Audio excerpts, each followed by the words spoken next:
Um, mm. So the rules lawyer, he looked over that video, and I'm sad to say that other than us almost killing somebody with too many stacks of dying and Josh catching it at the last minute, we did everything right related to the wasp.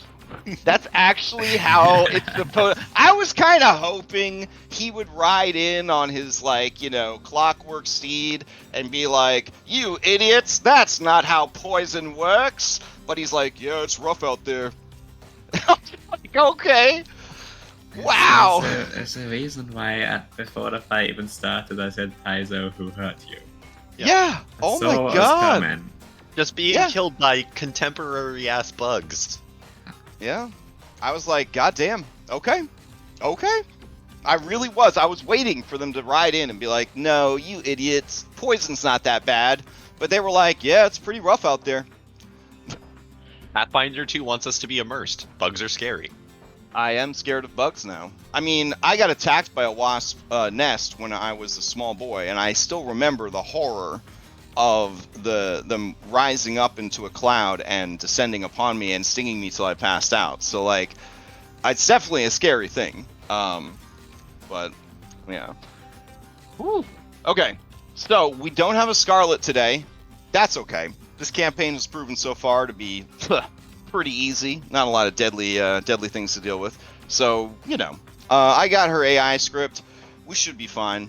We got our Factspiration to get things started this morning. And that Factspiration is... would you rather be in a zombie apocalypse or a robot apocalypse? Okay. That's a fun kind one. of in both.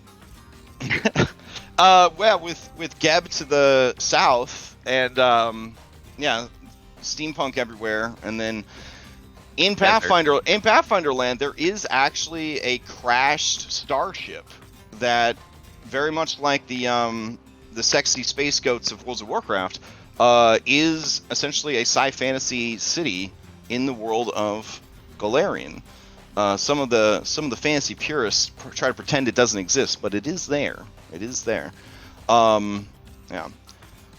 I, continuing to get more lore about the game, listened to some Geb videos, and now I horny AF about Bloodlords. So I don't know. I don't know if that will maintain through the end of my other games, but we'll see. I'm pretty excited about it. So think about that question. To get a D3 that can be added to any D20 roll after the fact. In the meantime, for a third hero point, would anybody like to sum up what happened last time?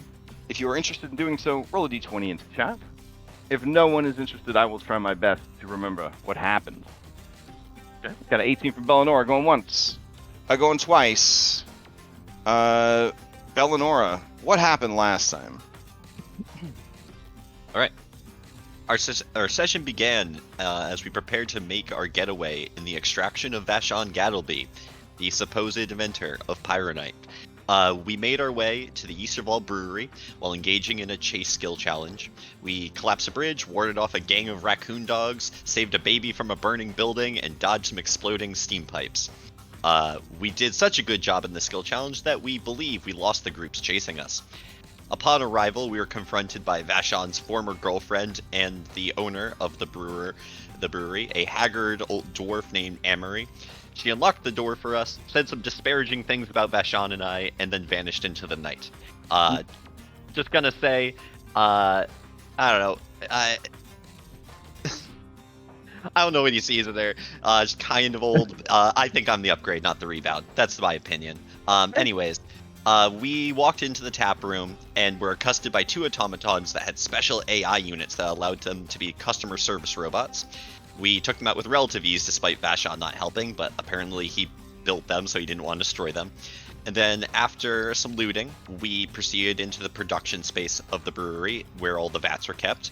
Vashon tried to lead us toward finding Amory's office, but kept revealing empty workshops. And on the second one, we opened a door to big ass beehive or a wasp hive, and they swarmed out, engulfing the group, and proved to be much more dangerous than the last swarm we dealt with, nearly killing Vulture, Discretion, and I.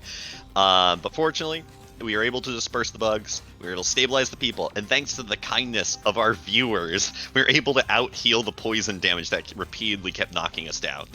And then our session ended as a group of people revealed themselves to be held up at the back part of the brewery, some kind of mercenary gang that does like monster hunting, and we're just kind of meeting them as we get our shit together and nearly die. Okay. Sounds good. Sounds good. So, take your third hero points and hero point card. Finally saw some hero point cards in action, so that's been kind of nice. For the Factspiration D3 that you can add to any dice roll, does anybody want to give me the answer to this question? Would you rather be in a zombie apocalypse or a robot apocalypse? If you're interested in answering the question, go ahead and roll a D20 into chat. Oh, dang! Vulture coming in with the natty 20. Discretion, the opposite. All right, going once. Going twice. All right, Vulture.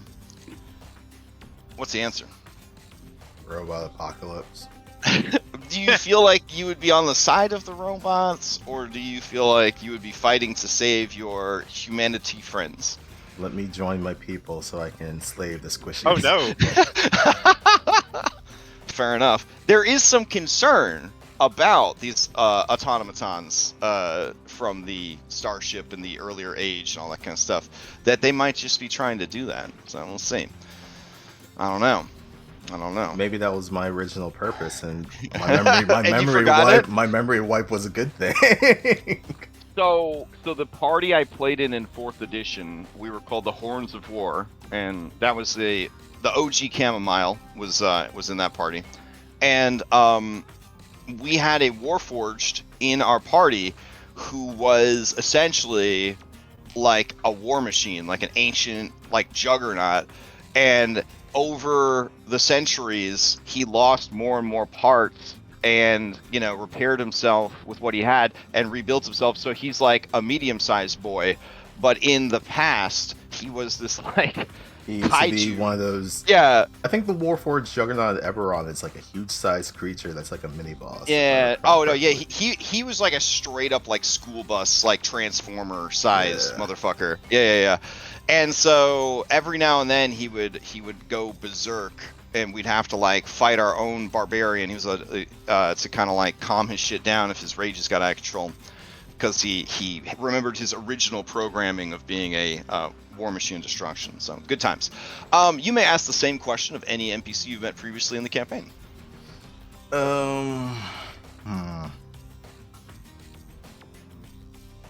Sure. I'll ask Vashon. I was gonna say Who? The robot lady who was the bad guy. There's a bad guy robot lady. No, I the think one he's that talking worked about on... the Kobold. Oh, Shield Marshal Skedra? Yeah. It's up to you. You could ask whoever you want. You want to ask Vashon? He does bring up a good point. I'm curious what what's her name? Skedra? You just Skedra, yeah. What she'd be in. Alright, so Skedra would most assuredly want to deal with a robot apocalypse, because Alkenstar, in her opinion, is much better equipped to deal with that. Though, one would argue, you live in the zombie apocalypse right now. There's a whole nation of them to the south that are too scared to come after Alkenstar, because, God forbid they not be able to lean on their magic. She's a proud Alkenstar citizen, and so she feels that she would still go with the robots, because she has a lot of kids, and she wouldn't want any of her kids to get turned into zombies, and then she would have to execute her own children. So. But what about when the robots start making cyborgs? Oof. If you brought that up to her, she would get a big sweat drop and she would slam her whiskey cola and get, very, very nervous, clean her glasses a lot, and then try to change the subject. So, and then I guess she would change her answer back to zombies because she knows that Alkenstar's already prepared to deal with the zombie apocalypse. Now that you've brought up such interesting and terrifying ideas as cyborgs. So, yeah. Listen, when you got 42 kids, it's a lot. It's a lot to deal with, yeah. It's all about them kids. Yeah. All right. 5 the kids. That's, actually, one of her kids is named 5. All our children are numerically named. So, I'm giving up too much information right now. All right.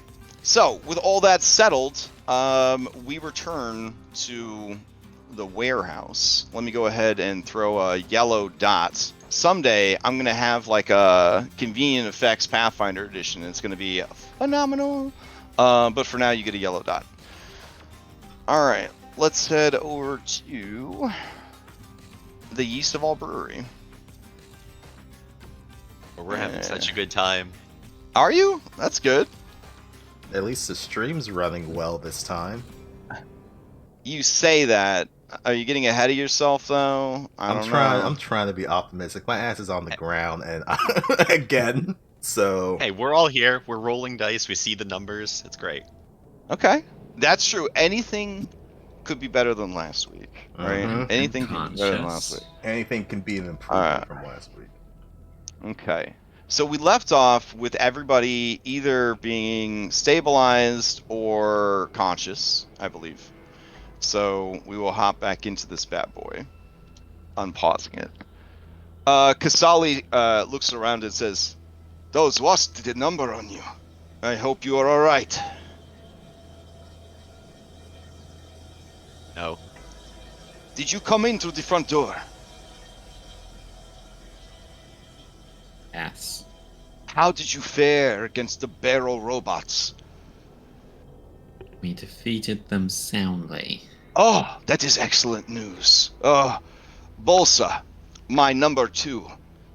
They tried to program them for defense, but something went wrong. And, well, we've been using the back door ever since. Well, they were pretty good at defense, so I imagine that. I imagine they'd be better at serving drinks, but Well, when the wiring goes bad and the punch cards don't read right, anything can happen. In fact, we witnessed them winding each other. Oh. Is that something that should happen behind closed doors? Technically, Clockwork are not supposed to wind each other. It is considered the first step towards a robot apocalypse. We second, can't have those. That's the second time we've heard of someone adjusting Clockwork so they can do shit themselves. Well, this city is rife with criminals and madmen. I hope that none of you would ever do something so dangerous. Now, the sun is rising, and you have brought to me great news. We have a hunting assignment that will take us into the Manor Waste for many weeks. We're planning to head out, but I refuse to let us leave while the wasp nest and the barrel bots were still on the loose. You have taken care of that problem for us. So, in exchange, feel free to use this building to rest as needed. Whatever reason you're here, you need not tell me. I can tell that you are good people. thank you. In Alkenstar? I know, it sounds strange, but I think I can trust you. There are some good ones out there. You just have to be able to find them. I once believed that were true. Tell me, Dragon, what changed your mind?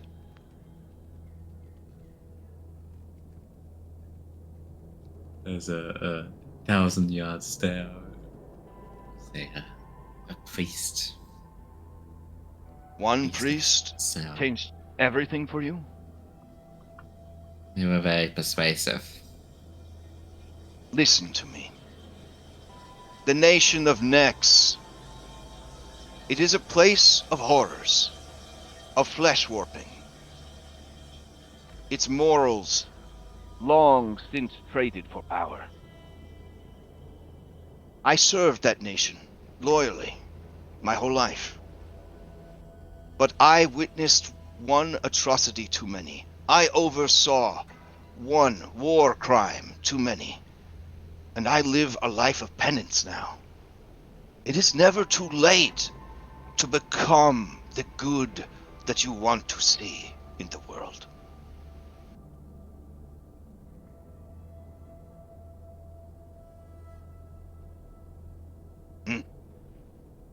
Well, we are off to the Manor Wastes. Apparently there are some three-headed horse hydras causing problems for the dino ranchers. If you believe I know that, this. if you believe that you could be the change that you want to see on like a force for good, why are you doing that out there in the waste instead of here, where the horrors are much closer to home and much worse? A city is sick to its core. Why head out into the wastes to dispense your justice? The city is full of those who would be heroes. It is full of mercenaries. It is full of guards. But the people living in the outlands, they have nothing and no one. Yet we rely on them for food, for leather. We rely on them for beasts of burden. Not all food can be traded from Geb. We must have our own means of production if we are to survive the hardest times ahead. I look out for all who need help, that none are willing to give to them. The ranchers reached out, and we have answered. We will return, and when we do, we will do what we can to keep the streets and sewers clear of the vermin that would hunt the poor and the impoverished. If we encounter something in the city truly depraved, and you have returned from your travels, would you be willing then to hear us out and team up to take it down? That depends. The Iron Hunters will never hunt humanoids. We only fight monsters and beasts. Each of us has taken a vow to not take the life of another humanoid. What about slight maiming? He raises an eyebrow. The crimes would have to be monstrous for us to consider it. So, like, comic book rules. He gives a half shrug and he says, "We must finish preparing. Our camp is in here. Feel free to use it to rest. Goodbye."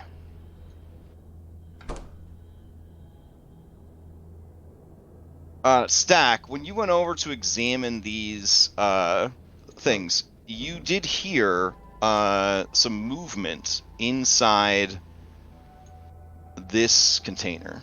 Oh. What kind of... Can we just leave it alone? What if we don't investigate the noise? No, Give me a seek action off of your action hotbar. That's not how you TTRPG. Not if you're Larionis. Is it blind or I don't mean to public? call I'm him. sorry. It'll be blind.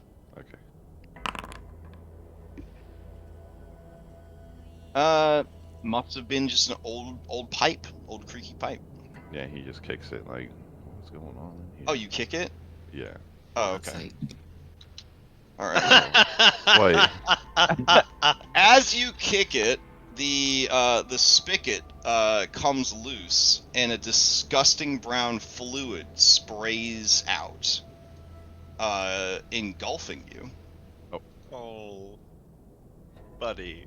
Oh no. What is It's that? it's a yeast ooze. Oh no. Hooray! You hear that? You hear that? an ooze. Discretion Should I- and ooze. Should I Yeah. have a tally chart at this point? You should. You really should. Actually, this is a ghost ooze construct. Just humanoids. Yeah, Wait, that it's has ghosts of Please. yeast? No, it's not a ghost. I was just saying that because for discretion, doing precision damage, there doesn't seem to be a lot of things to precision damage in this campaign. All right, well, I guess I'll roll everybody into initiative. That's fun. Discretion has no qualms killing people, because that's when she gets to do the stabby damage. Okay. Katrin gives you a disapproving glare. She had wanted to heal everybody. I was about to suggest that. Exploring some more. So let's see. 1, 2, 3. Is everybody rolled in? I think everybody's rolled Hey, in. look at that. I'm not 2, 3, rolling. 4. Oh, you're not rolled in? Oh, my bad. I couldn't see you. You're all engulfed. There you go. Alright. Let me grab some music.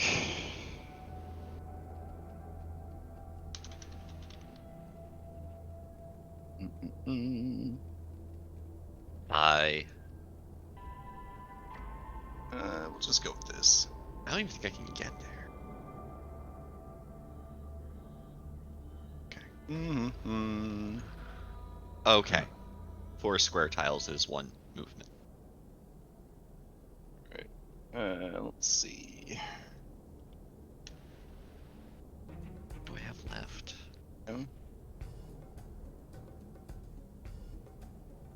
Alright. I'll roll everybody else in.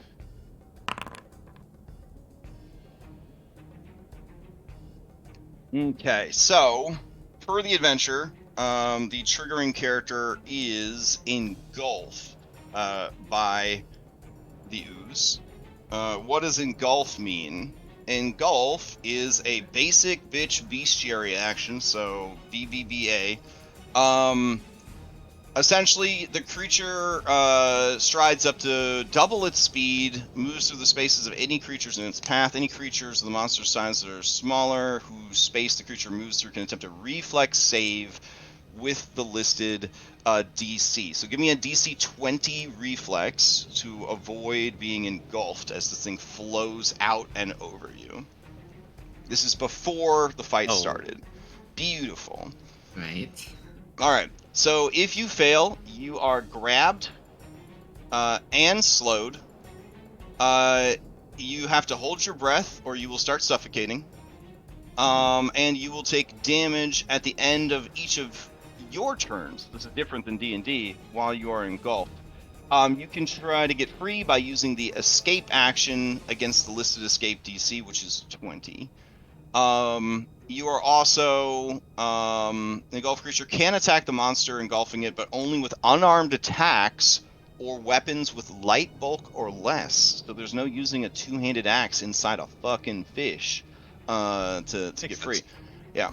If the monster takes piercing or slashing damage equaling or exceeding the listed rupture value from a single attack or spell, the engulfed creature cuts itself free. That's nice. This is why in the olden days everyone carried a dagger at all times. A creature that gets free by either method can immediately breathe and exits the swallowing monster's space. If the monster dies, all creatures it has engulfed are automatically released as the monster's form loses cohesion. Alright. So, Bellinora, you have won the initiative. Okay, I'd like to use my first Pac-Man to do a recall knowledge using alchemy lore to discern the qualities of this creature, like weaknesses potentially. Beautiful. Okay. Yeah. Give me a hidden alchemy lore. Oh, I rolled it's it gotta be. before. It gotta be hidden. Sorry. Gotta be hidden. Give me that hidden alchemy lore. I was too hasty. Yeah. You guys roll real bad on these, so I've been giving you so much false information. It's really pushing my imagination to keep coming up with lies. So. I've got something exciting coming next level. That was too private. Now I can't see it. Ow. One more time. All right, for real this time. Some secret dice. Okay. You know that this is a yeast ooze. It is an ooze that is formed when this is just when brewing equipment is not properly maintained or cleaned. Yeast ooze can form. I would not want to live in the world of Galarian. It Listen. seems very dangerous. Listen, as someone who brews beer, I can tell you that yeast ooze is real. Okay, well, with your check, you know that the yeast ooze is weak to fire. Oh. Because you're baking bread. You're baking bread. Makes sense. Okay, All right. cool. That really helped me inform my decision. Okay. So I'm going to, with my next action, throw an alchemist fire at it. With one action, pull out and then throw. Let me make sure this is in my hand because it cares a lot about the hands. All right, it's in my hand now, and it's on the action. So we're gonna strike with it. Makes some low farting sounds and says, "Imagine having to worry about hands." Blurb. Right? Must be nice to be a news. All right, I added the wrong one to my hands because there's 2 of them on my sheet for some reason. Okay. Pathfinder on an early Saturday morning is hard. I am still very burnt out from Harvest. I'm almost. Yeah. Okay, I think it's gonna work this time. Don't worry. It's a very interactive 25-hour marathon. You're helping with next weekend. So I'm only there for 7. Yeah, that's true. All right, I got it. You got it. Here it comes. All right. That is going to hit. Oozes have terrible armor class. Go ahead and give me that demo. It's still private for me, so you just have to tell me what I did. Okay. All right. You did decent damage. There is some splash damage. I'm assuming you don't want to splash stack the deck. That's a reasonable consideration. Yeah. In general, All I don't right. want to hurt my teammates. I'll let you know if I want to hurt them. All right, fair enough. You realize right away that you must have gotten a bad check on your recall knowledge. This creature takes no additional damage from fire. That's a bummer. Okay. Yeah. Am I on fire? Do I take damage from this? Ooh, you're inside. I don't think a creature engulfed Takes persistent damage. It didn't say it in the description of engulf. Yeah, I feel like it's a total cover. And yeah, using Magic the Gathering rules, which is apparently the guidelines for Pathfinder 2. If it doesn't say something, it doesn't do something. There's no thinking for yourself. That leads to 4-hour-long arguments in their Discord server, apparently. All right. Anything else from Bellinora? I'm going to. It's paused, so. Oh, okay. Is it? Oh, okay. My bad. Go for it. That's okay. That's okay. I didn't need it until now. I'm just gonna stride backwards, and go around the corner and just straight up no. Straight up no. Okay. I look at Vashon and I say, for real, do you know where her office is? Yeah, this is definitely the office. Yep. This is it. Okay. She moved it is what happened. It used to be in there, and now it's in here. Now, I understand why she would move it, I guess, but like, why would you want to have your office in the break room? You see why I got confused there? So it is Ketrin's turn. I think it's the lighting. She has good lighting in here. So Ketrin looks at Stack and shakes her head in frustration. She hasn't even had 10 minutes to get back her lay on hands. She is going to stride towards the east, and then she is going to I guess she is going to bonk it. All right, here we go.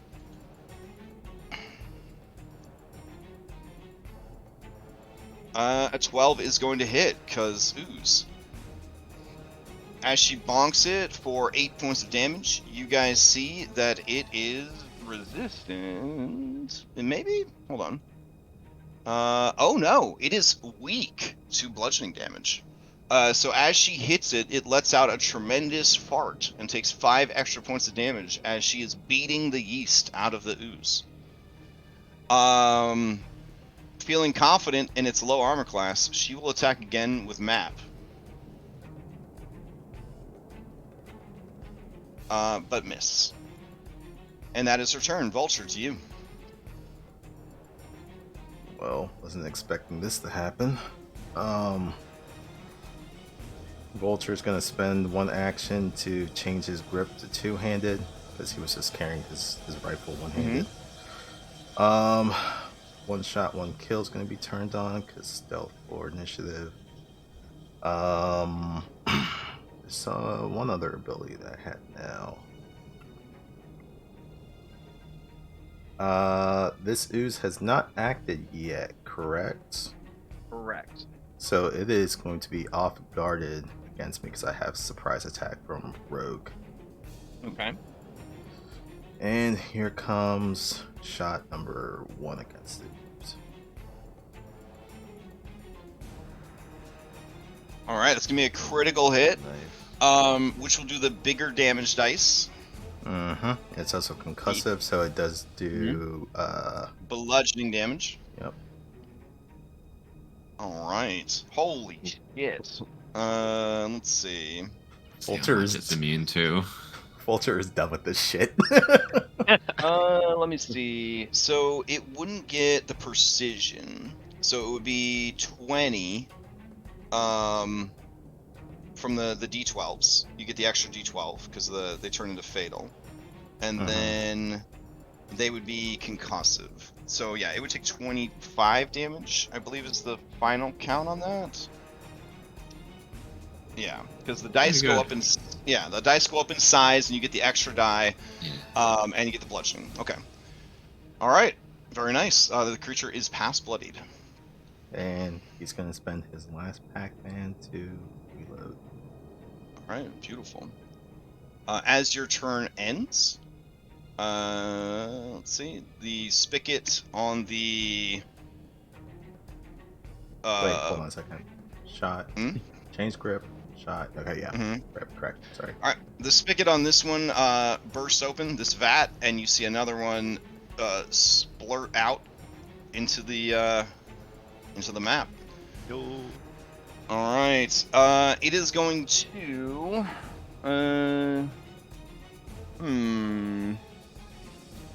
Yeah. Okay. It is going to ooze forward to here, and then it is going to target discretion, and then it is going to use a pseudopod.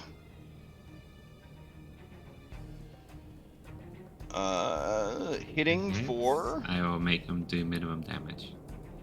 Oh, okay. I will use the hero point thing because otherwise I am dead. Oh, okay. Because I've wounded 3. Oh my god, that's right. Alright, so you have a hero point card that makes them do minimum damage? I want to see yeah, it! 1 sec. Show me! Raising though, who you? Oh, he hit use, okay. Alright, trigger after a foe hits you with a strike. If the foe rolled a critical success, it gets the success instead. If it rolled a success, it deals minimum damage. So you take 4 points of bludgeoning damage. You do need to give me a fortitude saving throw or get a yeast infection. For God's sake. Yeah, you're not wearing any pants. I mean... That is the case. So that's how that works in this world. Alright, you now have a yeast infection. Uh-huh. Wow. Okay. So whenever you, oh, okay, nice. Alright, cool. So, that's kind of revealing. Is that, can you guys see that? Nope. I guess. See what? Okay. No. Can't Cool. see anything. Alright.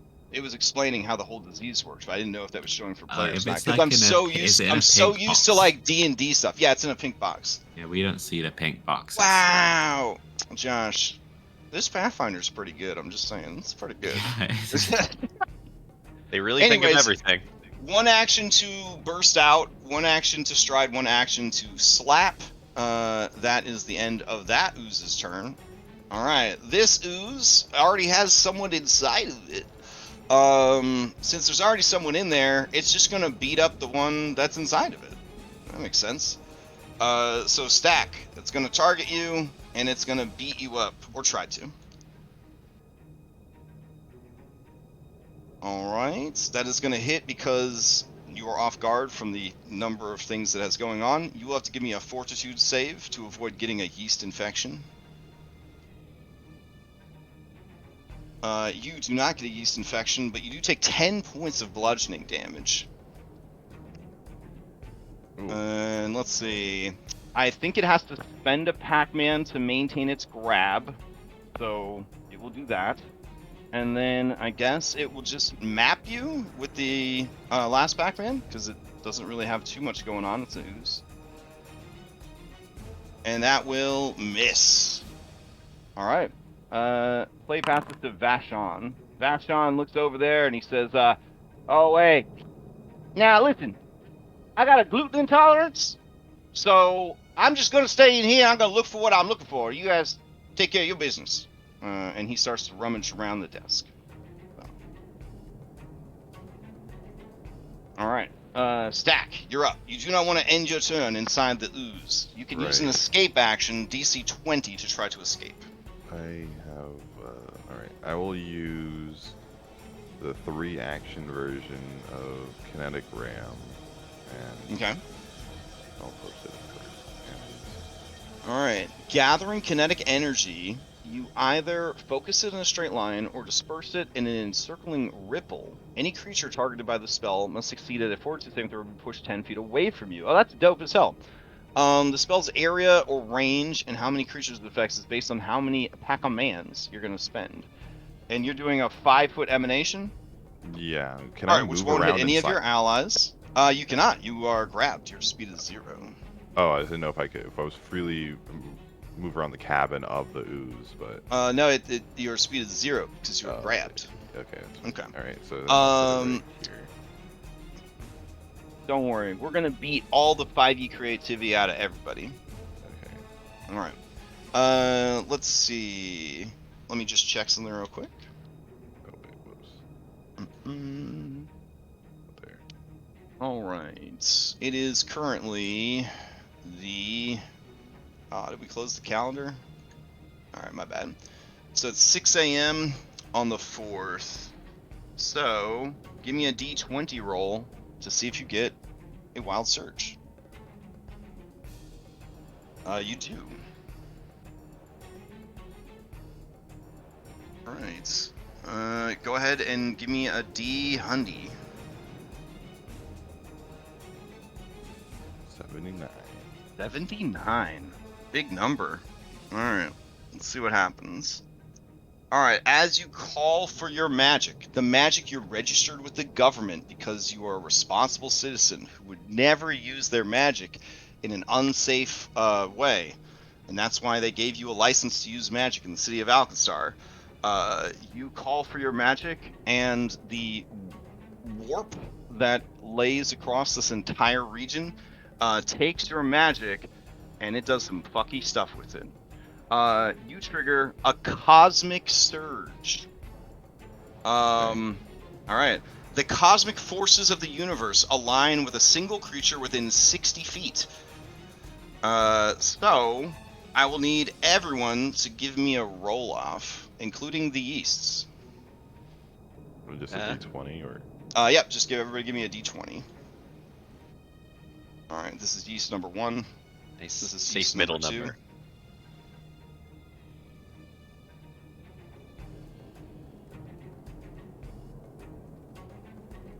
Alright, we gotta roll for Ketchum real quick.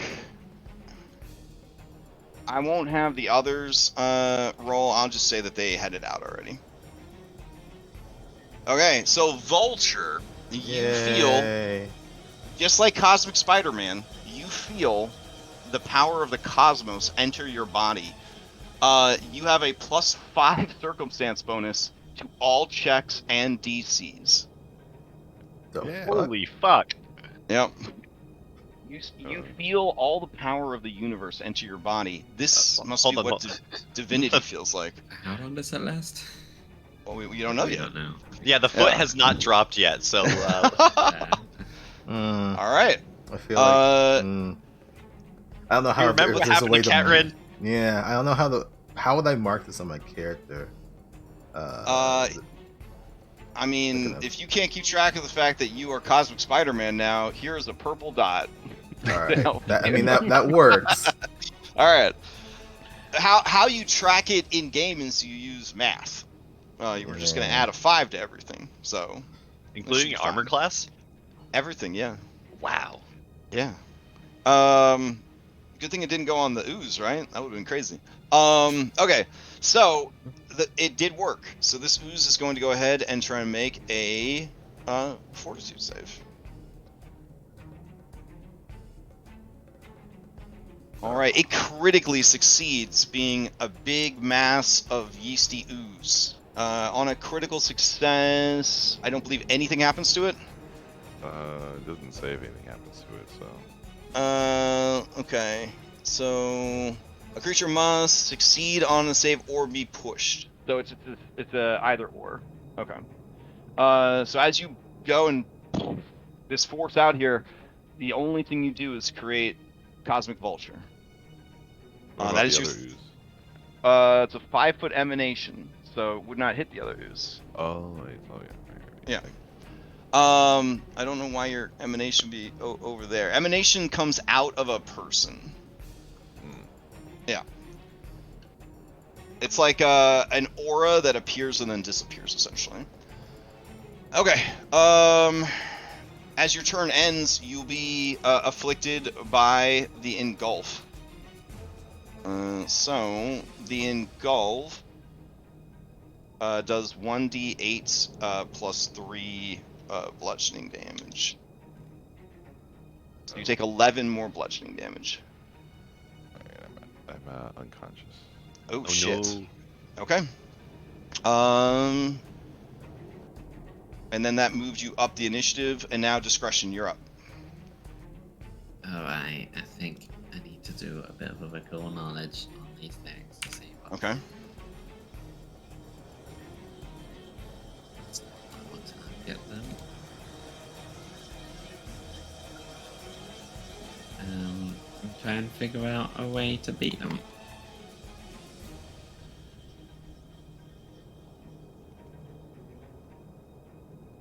I think I clicked it right.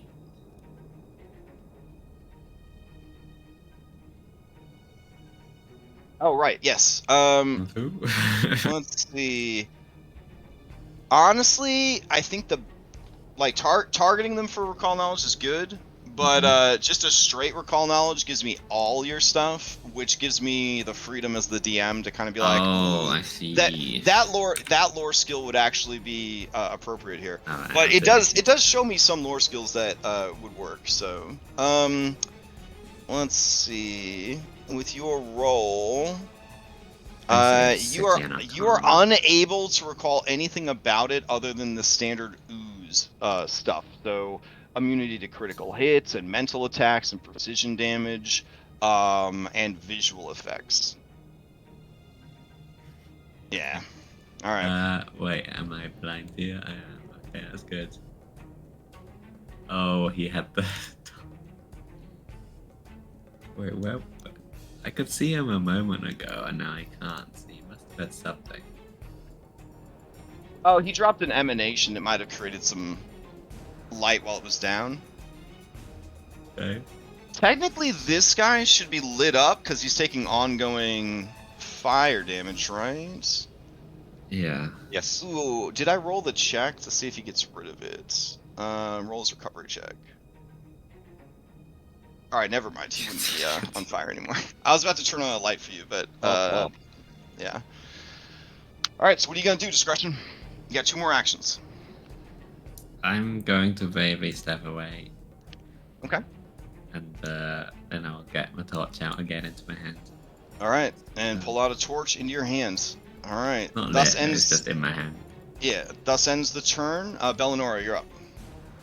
A quick question before we start. Can you define what an incapacitation effect is for me? Like, is that like stunned or paralyzed, or does that cover unconscious? It'll say it in the trait. If you mouse over incapacitate, there should be a little pop-up that tells you. There isn't. I'm in the card. This is for a card. I'm wondering if it applies to stack to deck. It basically, a creature ignores incapacitation effects until the end of their next turn. And, okay, so an ability with this trait can take a character completely out of the fight or even kill them. It's harder to use on a more powerful character. If a spell has incapacitation trait, any creature is more that is more than twice the spell's level treats the results of their check as being to prevent being incapacitated as 1 degree better. So Okay. in 5e terms, it's anything that would take you out of a fight. So, Right. you know, paralysis, banishment, you know, like But sleep certainly not spells. unconsciousness or, you know. Correct. Yeah. Yeah. It's specifically like on the abilities and spells and traits. Right. I'm just giving them There's examples. tags. Yeah, I'm just giving Yeah. examples from 5e that might have that Right, if they were basically, brought hold over. person would at the top of it say incapacitation before Right. it's spell text. Okay, well, that's not going to help. I'm going to move 1 to stride. I got to quickly see where he is. God, he's out of the light. Oh, God. I'm going to keep striding because I need to be closer. Get myself... I'm not going to bunch up. And... it's... I think I moved 1, 2, 3. I can still move 1 more. I'm 30 feet away. Fuck, we're at that unfortunate point in the day where shit has gone awry and I'm running out of resources, but you might as well use them. So I'm gonna throw a bottled lightning at the ooze that's holding. Like, I think I might be able to hit both of them, but no, I won't be able to. It'll splash 1. Yeah, so I'm aiming the one that I'm gonna target, and then I gotta put it in my hand because it cares. And inventory, bottled lightning, it's in the hand. And then we go to the actions, and we strike with it. Okay. Ooh, very nice. All right. Nice. All right. So you throw it. You critically hit it. Go ahead and give me damage, though. I don't think you have any increase to damage dice or anything for getting a critical, so you just roll regular damage then. Oh. Apparently, guns were built just to kill oozes, from what I'm learning. All right. The creature takes some damage.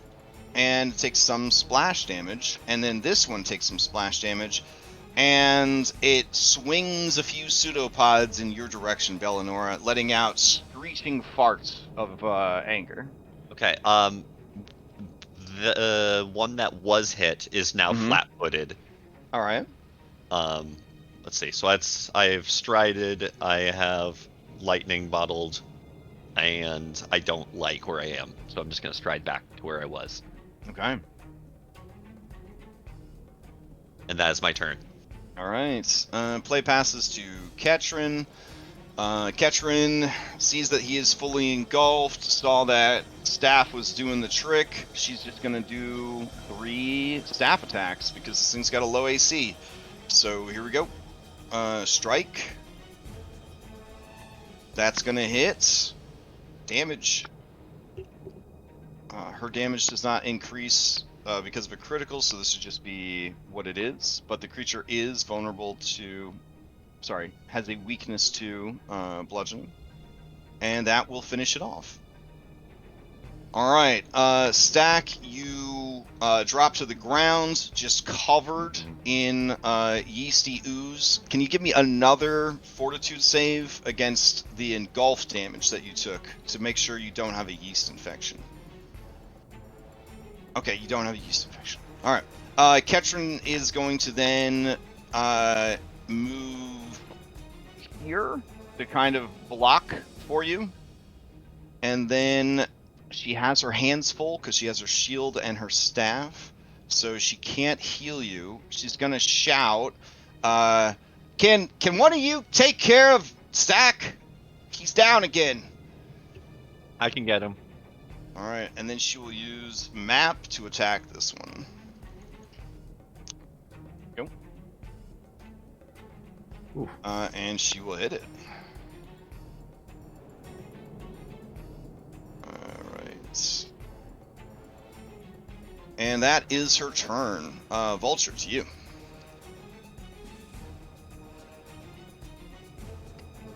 Bang. Alright, that is going to hit. Give me some damage. Alright. And that is coming in at bludgeoning damage. Reload. So it would take a little bit more. Bang. All right, and that's going to be a critical hit on map, which will boost them damage dice up. So it's going to take somehow the same damage it just took. All right. All right, and the creature is past bloodied. That's it for me. Alrighty. It is the Yeast Ooze's turn. Ketrin is beating it up. It doesn't like that. There's two people on the ground here, one of which can't escape from it. It knows what it's going to do. It is going to just move into the space that the other one was in, since that one melted away. We'll go ahead and just delete that one. And it's going to use a 2-action engulf. Stack, you still get to make a reflex save, even though you're unconscious. Because that's just how it is. And then Ketchum will try to make a reflex as well. Alright, both of you are engulfed by the creature. So as it engulfs you, you're grabbed and slowed.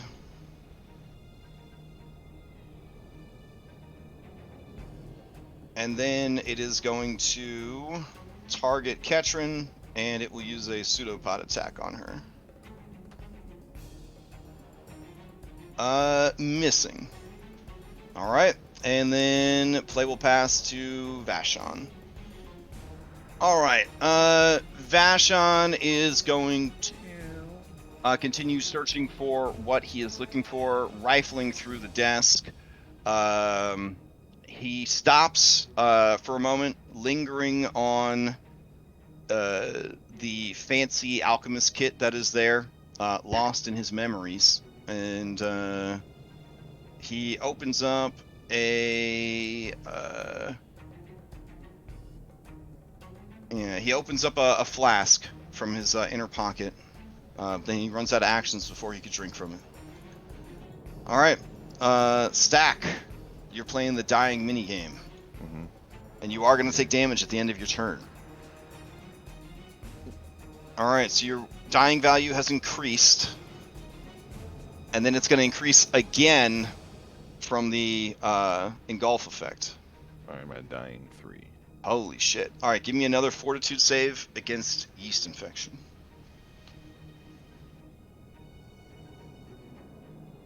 Okay, now you have a yeast infection. All right.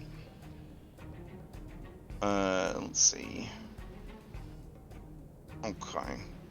That brings us to discretion. You remember the torch tobacco where I didn't have torches? Yeah. Since then, I bought torches.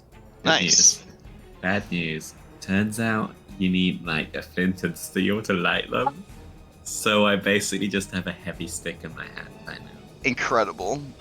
Okay. So would you It need sounds like two hands? proper Would you need torture. both hands to light a torch?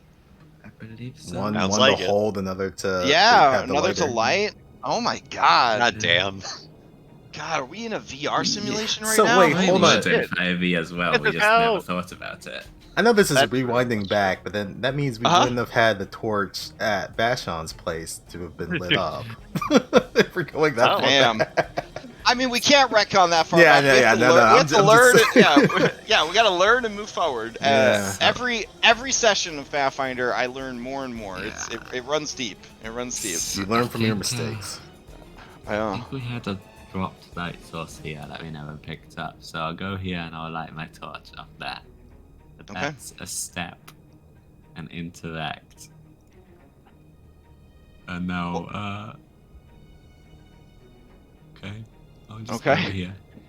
I mean, I don't know. It's kind of like I can't really help without dying anyway, so... Fair. Okay. So this is like me pretending to be useful. Damn. All right, Bellanora, you don't see any of that pretending to be useful, or you would recognize it from the many group projects you've had to do for school. Hey, right now Um, Belnor would love just to stay in the office if I'm being real. Yeah. But I'm gonna come out and Mm-hmm. stride first action. Okay. Nope, I didn't want to go that far. And then from here, I am going to fire my gun at the yeast. Okay.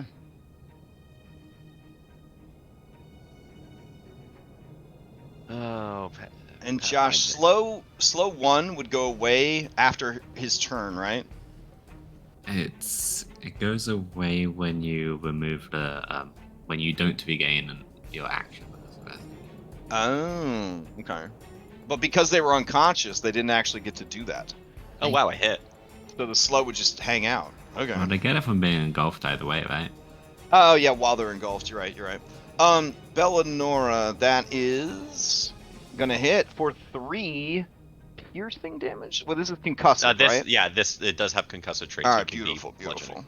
Man, oozes, they don't like guns very much. It was I thought it wasn't going to help me, but I do like this concussive trait. Anyways, Yeah. So that's they stride, take a ton of damage. shoot, reload, turnover.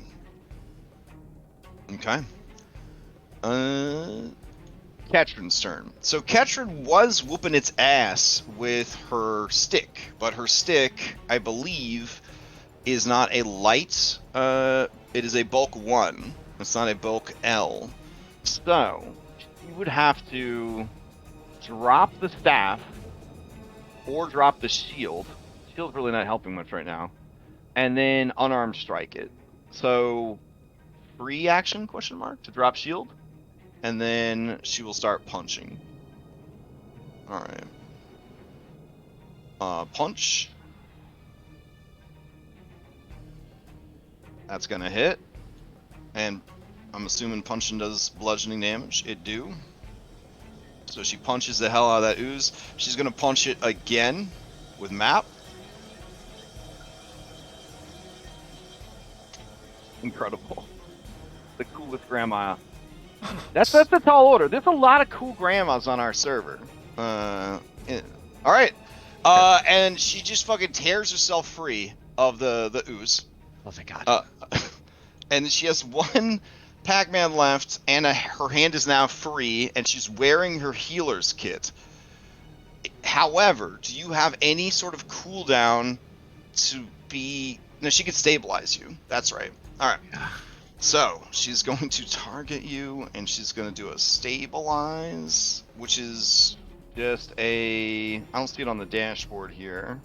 It's on the top left. It's like first aid stabilize. For administer first aid stabilize. Alright, here we go.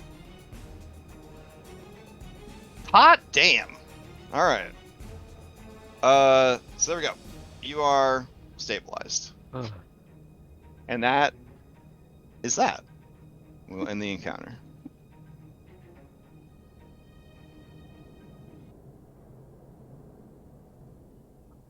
We almost meet our maker like 3 times a day. You hear the glug glug glug of Vashon taking a sip from his flask, and he says, "What could it be?" Oh well, and I ain't seeing it. Huh? Don't tell me you made that set for her too. I mean, I had a life before you came along. Just, it's not like you're the beginning and the end of all things. I mean, Never made great me and all. alchemy tools. I never had time. We was too busy frantically making love and inventing stuff. I'm done with this soap opera. Listen, I don't think it's here. I need to keep looking around. I ain't resting until I find what I'm looking for. Can we rest a bit though before we find out what you're looking Oh for? my God! How much rest do y'all need? I mean, you all looking kind of rough. I mean, if you want to go look at it yourself, you can, but I don't think Slick's going to be able to keep you safe from the next ambush. All right. Anyways, I need to drop a deuce. He heads into the bathroom. We checked that the bathroom's safe, right? Before, We have not. Okay. Nothing popped out when we opened the door, so you know what? What happens, happens. If it's a shit monster, it's got him. Yeah. Vulture is really reconsidering Dude. this mission. Do you mean this level 17 toilet mimic? Oh, I was No, we thinking of don't the great poo, but I mean. Oh, the gray poo, very nice, very nice. No, we're not using any battle Zubiaries for this, except for, I guess, discretion. So, all right. So, what do you guys? You guys gonna try to rest? Where do you want to rest? There's a camp.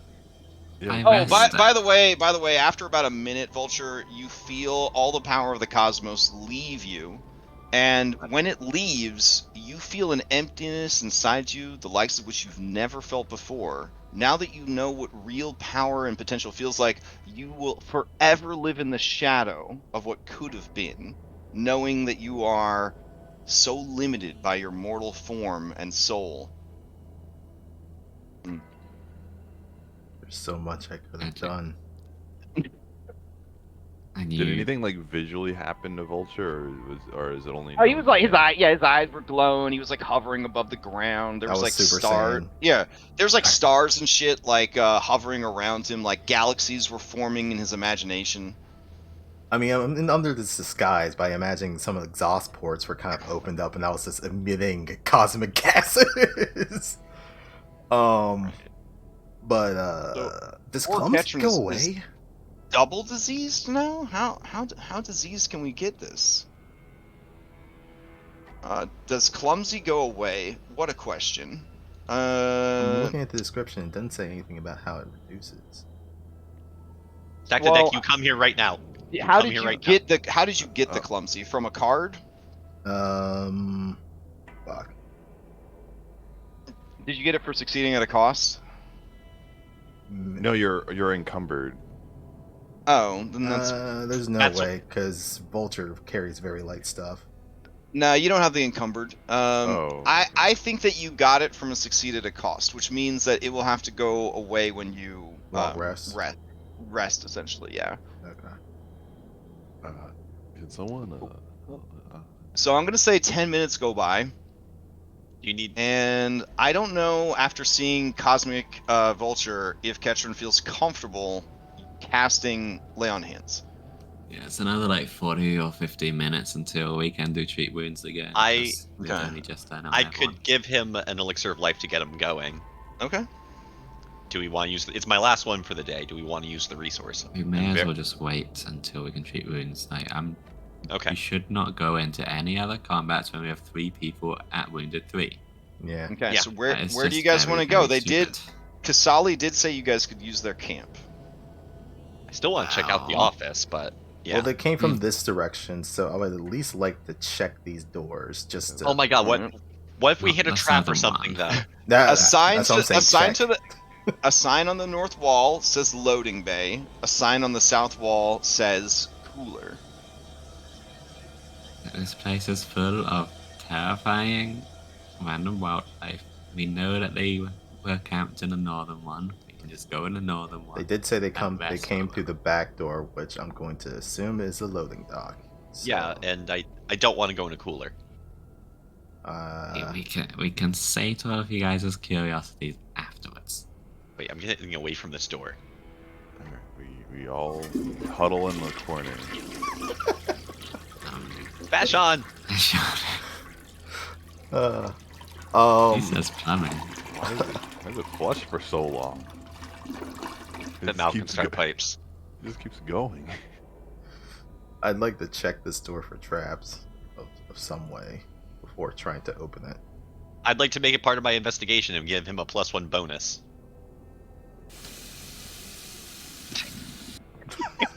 Really going to the soundboard there. All right, he comes out. He says, "All right, this VIP feeling 5 pounds lighter. That should make my seek actions have a circumstantial bonus. If you know what I mean." Hurry up, we're going to the next room. Don't get left behind. Oh, the cooler. You know, You it open might be in there. What? Don't you dare open that door. Why? We are taking a break, and then we will go in there and check it out. All right. Half of us are almost dead. Well, you know what? Maybe you'd feel better if you did a constitutional. That's a nice, fine bathroom. The toilet's still working. Water's a little slow, but it's all right.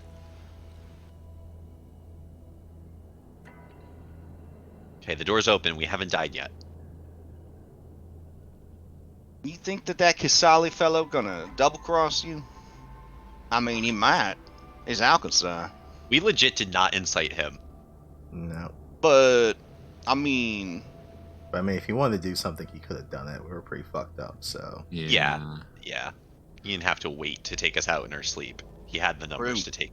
And if he really was a Nexan, he would have definitely gone after discretion. No offense. They can't keep their hands off no dragon pots. Who's this unusual human? Hi there. Oh, sorry. forgot That to person. leave. Yeah, they should have left. I missed one. Okay. Okay. All right, let's settle in. Are we just like dragging Stack? Ketrin's Yeah. like, I'm gonna close the door.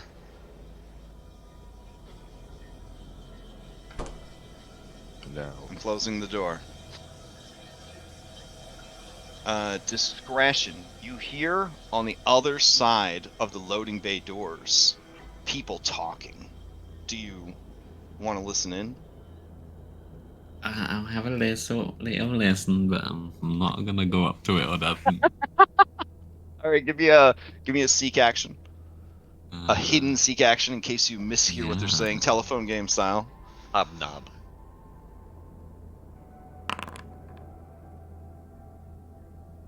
Okay, you only catch a couple of murmurs, but what you do catch is Vashon thought he went this way,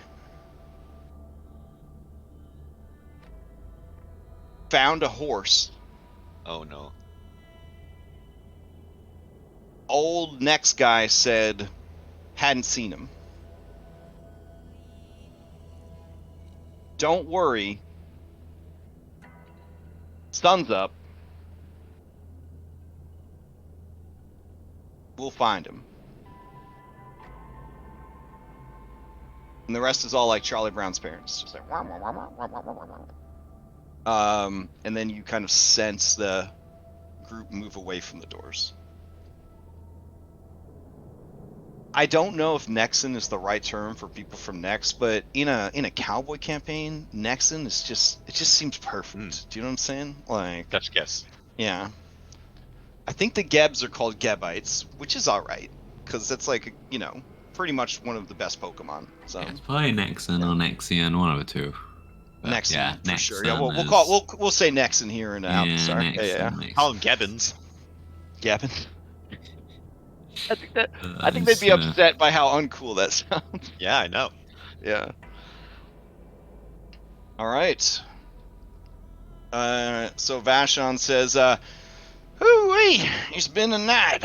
All right, get a little shut eye, I guess, and then keep searching after we catch a few winks."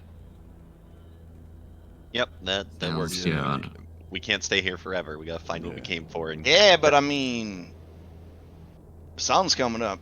How you gonna get this VIP through the streets? I mean, I'm practically famous, Wait, give him one of our. That coughs up blood. Just give him one of our hats. yeah, we could do that. But then one of us is gonna be exposed. But we could make a disguise of some sort, maybe. Take one of these canvases and fashion a cloak with a hood. All right. So the question here is, you're gonna rest. I'm assuming you want to rest long enough that some people could get back supplies and shit, like their abilities. I Oh, I just thought we were wanted just to treat gonna heal. wounds. Yeah. Oh, you just hoping to treat wounds? Okay. Yeah, because a single successful treat wounds would at least get rid of the wounded 3. Okay. So, But I mean, Let's if we just see. wait like 2 hours, and then that would be enough for 2 treat wounds on each person. okay, you want her to do risky surgery? Absolutely not, because then I would die. Okay. All right. So here, I'm gonna do treat wounds. I'm gonna clear the chat. I think Okay, I would so- take a risky surgery. That Alright. if she can't kill me, so I wouldn't increase wounded. Yeah, and then after it's success, or if it's successful, then it would get rid of wounded anyway. All right, so Ketrin's here. We're gonna start with discretion. Discretion wants to treat wounds at the top of the hour, so around 7:15, or no, sorry, 7 o'clock. You're gonna get this treatment. All right. She has a plus 15 bonus. Should she try for a DC 20 to give you guys more, or you want to go nuts with a DC 30? DC 30 seems kind of crazy. All right, so we'll do a 20. How does Then she we're have a not plus doing it- 15 bonus? It says here she has a plus 15 bonus. Oh, no, sorry. It's going to Possible. add 15 extra healing. There we go, Oh, go. okay. Yeah, that makes more sense. You can see how much we use true do wounds in my other DC game. 15. Oh, my bad. Alright. So she's trying to do a DC 20. Well, I'm just, Sorry about but, you that. know, it's fine. Well. Alright, the next person, Vulture, you need heal. Yeah. Here we go. Let's see. True wounds. Okay, we're just gonna do a train then, because do you want risky surgery? Not at the time though. Okay, not this time. Some of Alright. 3 hit points. Alright, so you do get some healing. That's nice. Alright. Josh, I tell you what, since I am substitute teaching and I use magic healing on chamomile, I don't bother with fucking band-aids. That's for fucking babies. We'll just do, there's the 12 healing for you. Alright. Hooray. Because you did technically get a 15 and you did ask for a 15. Alright, Bella, you're up next. What do you want for your... I'll take some risky surgery, because if she Oh. fails, I just take damage, right? It doesn't add a wounded value. That Right? sounds good to me. Yeah. Here you go. Hit me with it. Yes. Oh baby, 1 million health. Oh yeah. That's a lot of ones. Full health. Here we go. All No right. wounded. Must be nice. It is. All right, stack. It never rains on halflings. You want it risky, boy? I'm at wounded 1. So she just keep doing it, right? If Is that risky? yeah. Sure. All right, here we go.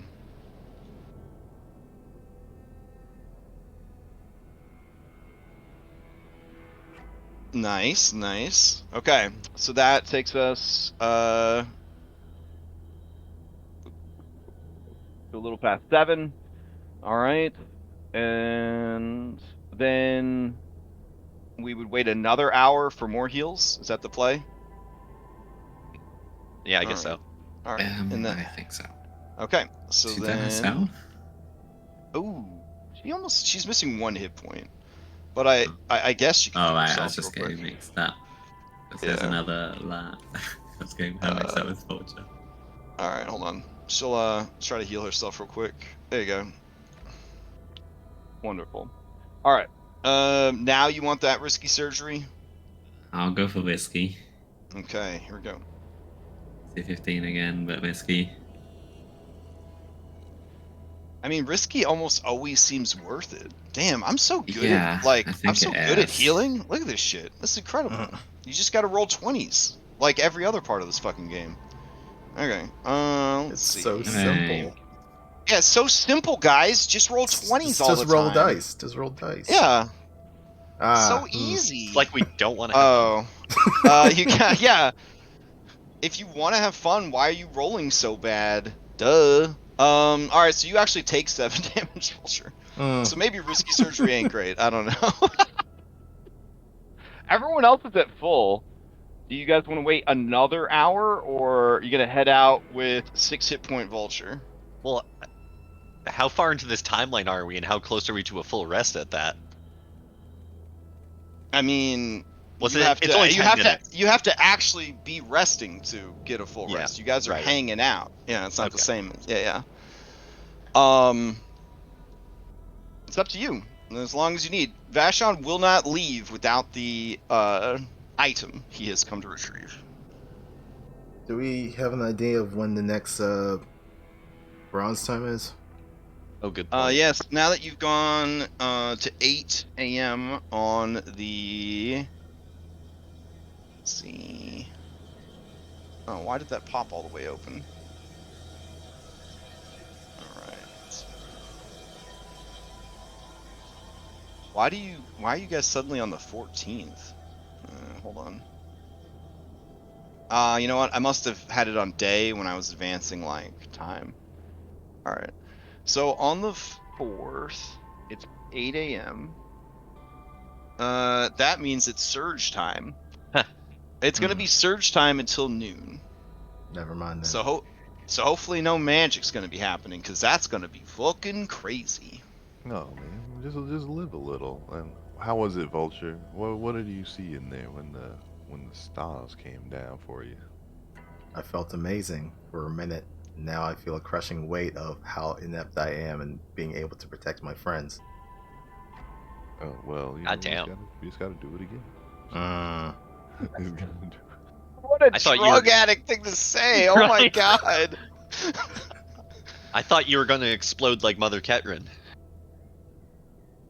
I don't know how my make is. Hopefully, when I detonate, I don't take out half a city block with me. Alright, Vashon says, well, if you've all done had enough beauty sleep, I gotta find this here thingamajig before I go anywhere. It's Well, fine. I'll keep to the We- back. Okay, I was gonna say we really haven't with Vulture, but are you okay to keep going? You don't have wounded, do you? No, wound has been cleared. However, I am clumsy, so that does make my stealth worse, but Oh, it's not the that reminds worst me. thing in the world. Stack the deck. Can I dump a large portion of my inventory into your bag of holding? Ooh. There's Yeah, also man. something I have to do because over an hour has passed. oh no. Scared. Let's see. Oh, You're I just saw fine. his It's face. fine. Fine. Norwegians. Everything's fine. Let's see. Alright. Those of you with yeast infections. Oh right. Is there a way to treat those? Alright, so, stage 1, starts after an hour. So you are... This is your initial thing. Oh, the onset. Okay. Alright, I need those of you with yeast infections to give me... let's see, Ketrin didn't get a yeast infection. She's got a different disease. She's got the stinky aura, that's right. She's got the stinky aura, which I forgot to penalize everybody like crazy for. Alright. So, stack and discretion, give me a fortitude save.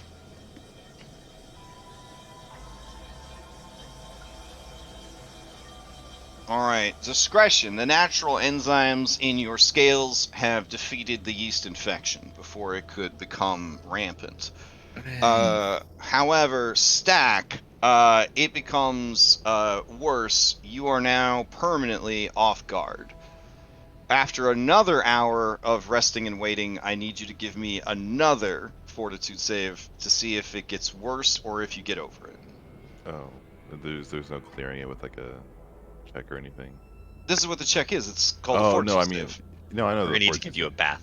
A bath. Do you? Oh, you mean you want someone to use remove disease on you, or treat Yeah. disease? Yeah. It's So an 8-hour thing. yeah. Oh, okay. It just gives you a bonus. You gotta And use let- your own bodily functions to That's- sort this one out. That's what you guys were doing for tetanus, wasn't it? Yeah. Yeah. Yep. All right. So let's see the fortitude save to see if the yeast infection gets worse.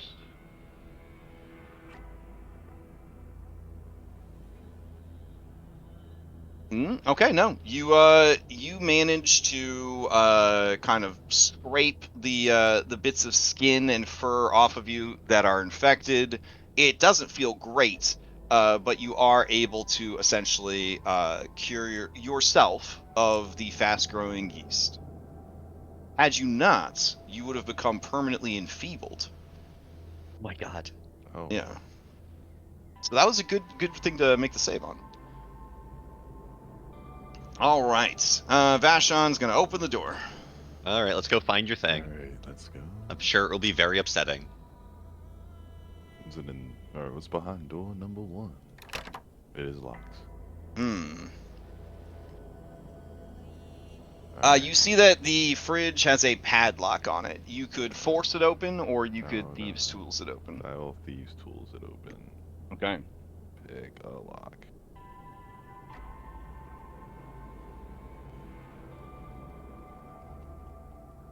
Let's see. 15 is not enough. Looking at this lock, you feel that it is a DC 20. Hmm. Good thing I have a replacement pick. All right. So just go ahead and grind them out real quick.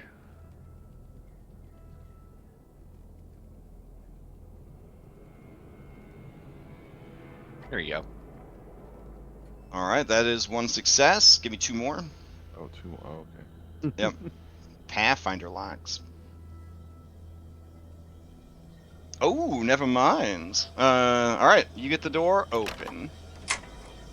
Open says me. Oh, there's another door. All right. Okay, it's not locked. All right. As soon as you open that door, you feel the chill of this room. A misty vapor fills this frigid room. A thin layer of ice coats the walls, and several small icicles hang from the ceiling. Large metal drums stand against the back wall of this chamber, while several old crates of freezer-burned ingredients clog up the remainder of the space. A gently glowing light blue orb, encased in several metal bands, hangs from the ceiling in the center of the room.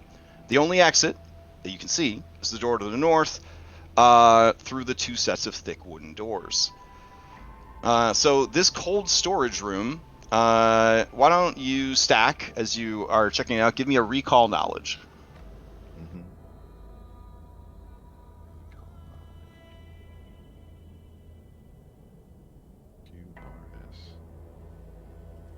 QRS. Okay.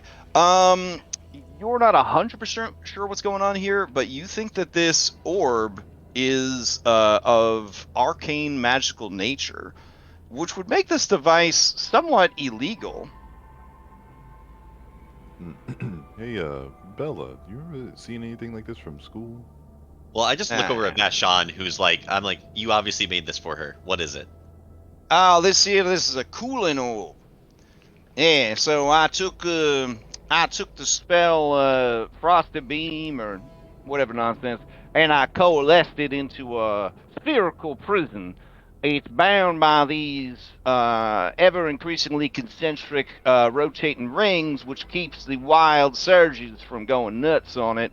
I was looking into patenting that technology to kind of like, put a big old dome all across the city so we could just do magic all the time, but I got a little nudge from the government that we don't want that kind of technology going around because, the whole point of Alkenstar's success is that we got that wild magic keeping us safe from the Nexans and the Gebites, you know what I'm saying? So, just a small prototype, no big deal. If you want, you can take it apart. I don't think she needs it no more. Everything in here is gonna go to rot if it ain't already, so freeze burn, that sort of thing.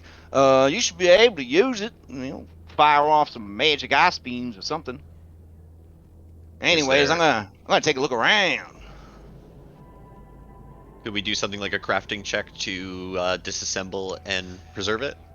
Yes. You believe that a thievery to disable device would be the best way to get this free without causing it to discharge, which during surge time could be pretty bad.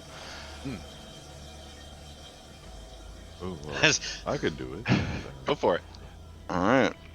Let's pause. So the DC on this is 20. If you critically fail, it will discharge, casting a spell and triggering potentially triggering a wild surge. I completely believe in myself. All right, Vashon's poking around. Like butter. All right, yeah, that'll work. So you are now the proud owner of a cooling orb, which is essentially a reskinned wand of chilling spray. I will drag it to your sheet. All right. Discretion. You hear the front door open. Oh, maybe it's humans. And you see, walking through the door are some leshies that they do that thing like in the movies when like henchmen like fan out from a location. They kind of like rush into the room. And then you see a cactus leshy. And go ahead, discretion, give me... Ooh, maybe you wouldn't because of the shadows. Oh, okay. Hold on. I'll have to wait for this particular introduction. I'm so used to dragons having dark vision, you know what I'm saying? Well, it's like 8 in the morning now, right? So maybe It is, but the interior of this building doesn't have like sunlight coming in because they don't want to mess with like the fermentation process and all that. So like there are windows, but they're shuttered shut. All right. In that case, you tell me when you finally see this squad as they are kind of walking in. We will assume that this is happening while the freezer is being explored. I made a really bad choice. I see him. All right, you see him? Okay. So, go ahead and give me a recall knowledge check. Okay, and this time I won't target him, so I just show everything. Yeah. Just give me a secret. Yeah, like a blind secret, whatever it is. Okay. Okay. So, you do not recognize the cactus guy. You do recognize that they are Leshy, and you do know that Leshy are essentially Fey plant people. They are not unknown in Alkenstar, but they are somewhat rare because, you know, Alkenstar is really not pro-nature. You don't know exactly why they would be here or what they would be up to. You do see that trailing behind the cactus guy is some sort of dragon. Your recall knowledge on the dragon, despite being one yourself, you know it is a prairie dragon, which is to say it is associated with the element of earth, but you can't recall any specifics about it. This guy is going to continue walking towards you unless you guys tell me something different. I locked myself in a I room. will. I'll allow them to approach, Okay. and then when they get about that far, I'll be like, "Howdy." Okay. I'll continue allowing them to approach. This guy heads to the front of the pack. Anybody else, if you want to do anything, let me know. I'd like to leave Stack, this room. I'm trapped. You would hear this conversation. You could open the door, right? I can't physically click on it because I'm in the dark and I can't. Oh, okay. So Here. wait, are you also Thank you. looking for those ne'er-do-wells? All That right, so- bounty? So, as you head in, Bella, as you turn, this dragon looks at you and gives you sort of a threatening glare. And this guy says, I don't have a lot of time. No, for are you banter. dying? No, but the river's dying. And it calls out for the blood of alchemists. Bellanora, give me a recall knowledge. Okay. And recall knowledge. Okay, you know that this is Dewey Daystar. He is an eco-terrorist, assassin, and serial killer.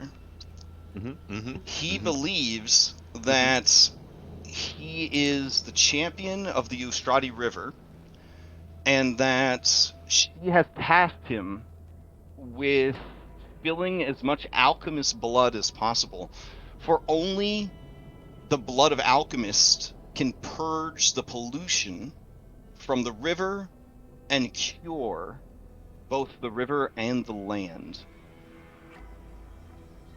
He is always with Roxy, his prairie dragon. He is known for being a druidic spellcaster who don't give a fuck about wild surges. And he is able to fire spines out of his body. And he has a signature move called 1,000 Needles, where he fires maybe 1,000 needles out of his body, doing maybe 1,000 damage to whoever it hits. Does he call it out when he does it? Yes. I'd like to be in the dark room again. He says, I have it on good account.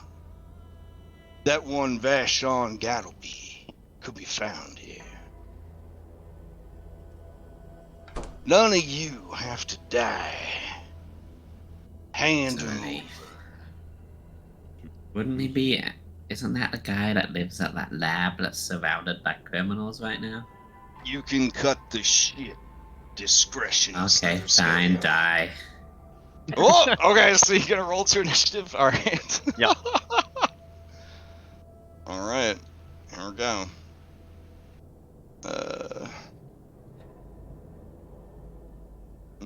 Mm.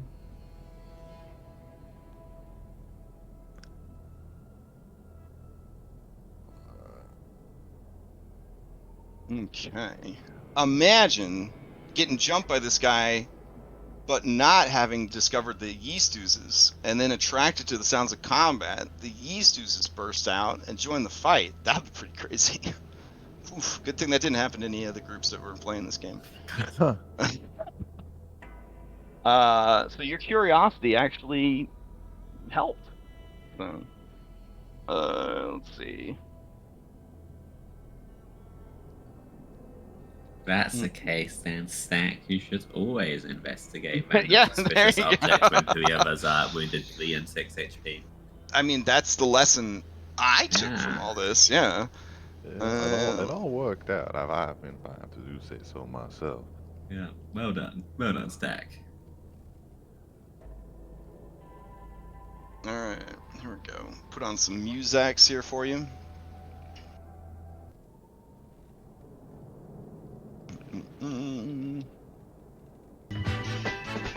Done.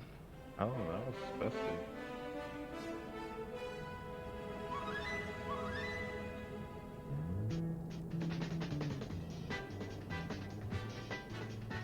All right. Okay. Okay. So, begin the encounter. Oh, we gotta roll them all in. Hold on.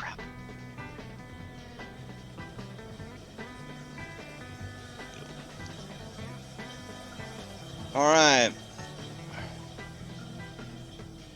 So, here we are. Dewey Daystar, famed bounty hunter and serial killer of alchemists. He looks around to see if he could see any alchemists. Bella, what's in your hands right now? I have a gun and a torch. Okay, that doesn't sound very alchemy. And Alright. because I have a disguise on, he can't see my bandoliers full of potion. Potion, Alright. which is one potion, because I've used them all.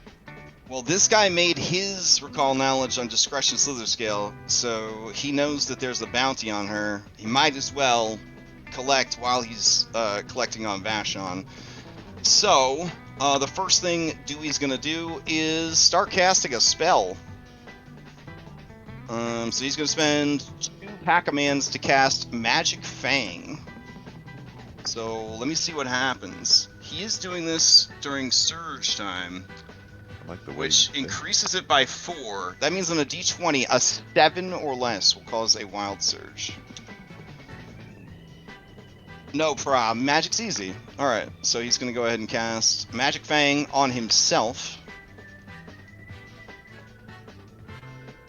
And then he is going to take aim at discretion, and he is going to go ahead and fire off one of his spines. But he is going to miss. Alright, and that is his turn. Alright, Ketrin is up. Ketrin is going to... Ketrin has that stink aura, right? Oof. That's rough. Well, I mean, it'll probably affect them too, so if she gets in there. Yeah, true. Hold on just a sec. I'm just looking up what the stink aura does again, because... It was quite bad. Oh god. It wasn't that trap. Which trap was it? It Stink was sap. the resin There we go. spray, yeah. Yeah, stink sap. Alright. Oh, it I'll still just says drag that it. Hmm? It still says that she's immobilized and slowed. Enough. Oh, okay. I'll remove that also then. Alright. Creatures in a 5-foot emanation around her have to make fortitude saves or be sickened. and stunned. Okay. Alright. It takes, Jesus, 10 hours to get rid of the effect. Oh my god. Okay. Then let me head back into the map with you guys. Alright, so Ketron is going to remove the off guard, the immobilized, the grabbed, and the slowed. Alright, beautiful. She's gonna try to move past you without getting her stink aura on you. But she is not going to be able to get past discretion. So discretion, go ahead and give me a DC 16 fortitude save. Is it just when they go past, or is it like at the start of a turn? Hold on, let me see. While within the aura, the creature takes, okay, creatures and their equipment, creatures in the area must attempt just as creatures and their equipment, creatures in the area must attempt a fortitude save. Oh, So just okay. in the area. Yep. So this could be exploited by just running back and forth between enemies. Alright, no problem, you're getting used to the smell. So she will take a second step action, and she will move closer. As she does, Dewey's got to make the fortitude save. And this Leshy's got to make the fortitude save.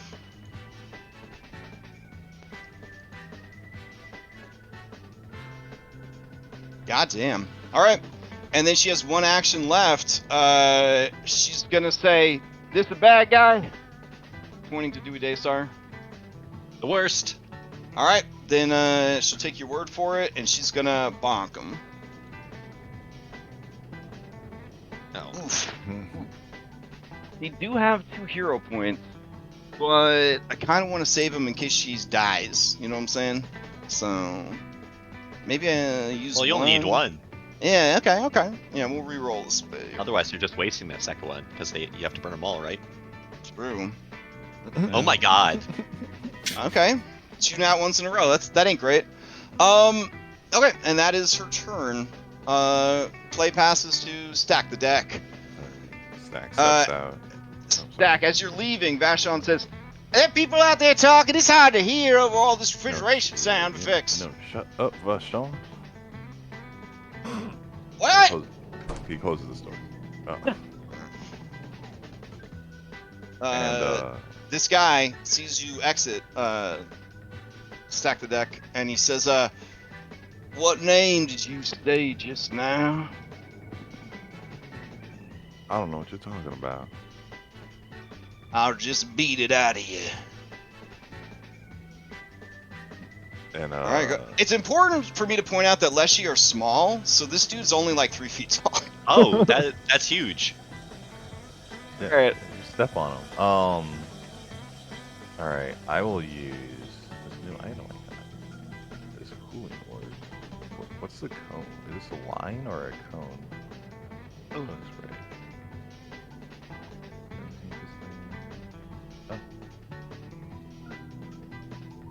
Sure, I guess use this. Move up and use this chilling spray cone.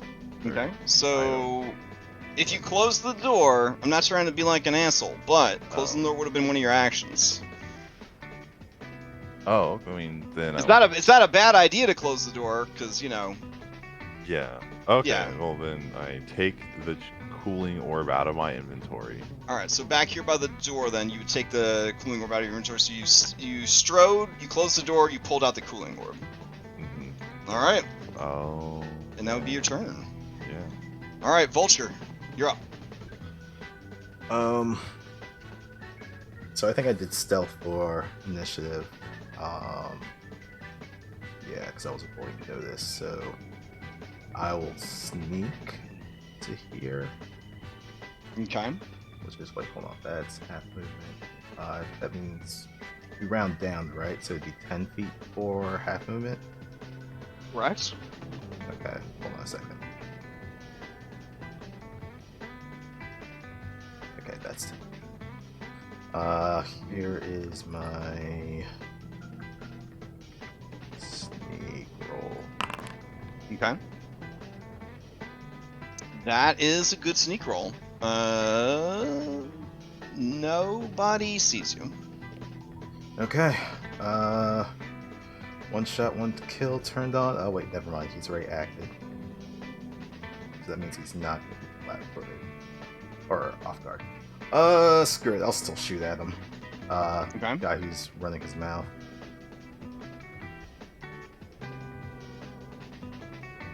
Ah, damn. Rerolling. Okay.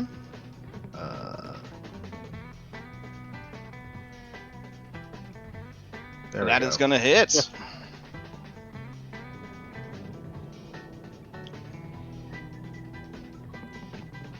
Holy shit. Alright. 37 damage. Alright, he is past bloodied already. Alright, and then I'm going to what's it called? Cover reload. And that is going to be a stealth. Where is it? You would not be able to stealth. Everyone can see you, and you're well lit by this light source. Okay, then I will just take cover. Okay. Yeah. You have to have learned by now that there's no easy stealthing in this system. All right. Play passes to discretion. What kind of cover would this be? Lesser, standard, or greater? I would say greater because you could press yourself against the wall there, Okay. and you'd have the door frame and everything. Yeah. I'll go here. Okay. All right. As you enter Ketrin's stinky aura, again, I would need another check.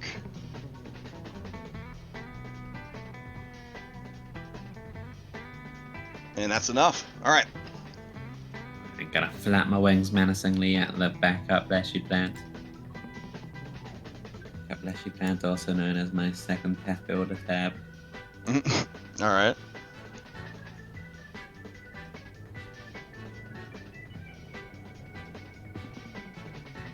Oh. Well.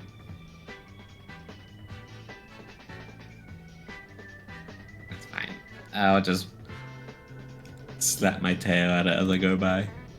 Okay. As you do,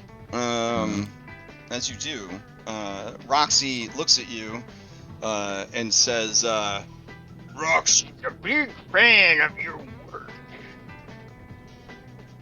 Hey, little fella. You a fan? My lady. Maybe we don't need to kill each other now, but I'll just be meanwhile slapping this back, Alright. with tail. 12 damage. Okay. Let's see. So you whack her with the tail crit. You hit the Leshy? The Leshy, yeah. Alright. That will be 12 points of damage. As you hit the Leshy, it is near death. It lets out a terrible cry of pain. Nope, that's all for me. Alright. I'm not supposed to do that. Well, Okay, Bellinora, you're up. And I'm gonna make bad choices because I've never been given better odds. I am going to, with a free action, drop the torch at my feet. With my first Pac-Man, pull out and throw an alchemist fire. First, I gotta put it in my hand. Okay. There it is. Hand one. Okay. And then I'm gonna target Dewey. Okay. I'm using the wrong keyboard. Target. Are you moving or? Did I move? Yeah. Oh, sorry. Yeah. I didn't mean to move. I'm No worries. specifically staying here because I have far Okay. lopper and I can hit things from far away now. Okay. And then, give me 1 second. I'm just going to open character sheet, go to actions, and this should work. Yep. I'm gonna throw that at him. Hope for the best. That looks good. That is gonna hit. That also looks good. Nice. All right. So it's gonna hit him. And how connected does discretion look to this dragon right now? Is this a new love story? I mean, they had a nice exchange. I throw this alchemist fire at this Dewey. I yell at him, "You stay away from my mans!" And then as it hits him, it's gonna hit all of them because I'm not gonna trust that this dragon's not gonna attack us.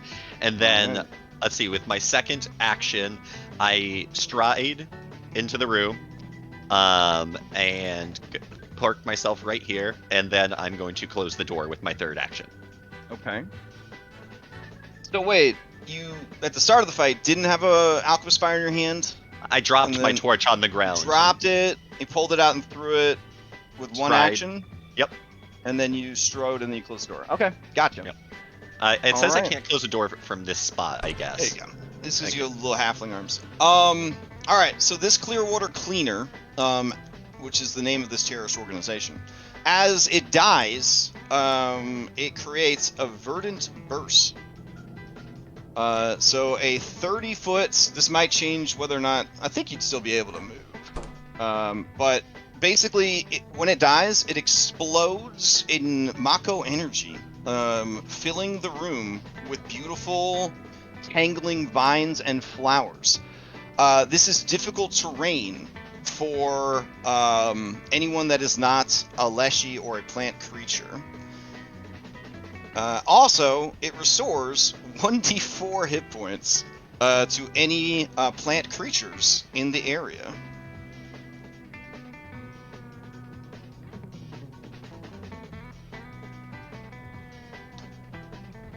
Does Alright. the plants go around corners? I'm not sure if I'm Yes, in they should. Yeah, they should grow into corners and stuff like that. Yeah. Okay, so if I'm looking at this circle, I think I'm still caught in. Yeah, I don't know how to teach it to go around corners. I could just make another thing in here for you. Here you go. It would go like that, I think. Yeah, there you go. Alright, cool. And Dewey's on fire. And Dewey is on fire. Let's see. Do you guys require extra light? I think right now you're good for light, so... Alright. But I'll throw this fire effect on him. Okay. As your turn ends, play passes to the Vivid Clearwater Cleaner. Believe that one is... which one's Vivid? This one down here. On fire, but cool as a cucumber. Dewey Daystar says, "You know what to do. Operation Combo Heal." And this one says, "Right away."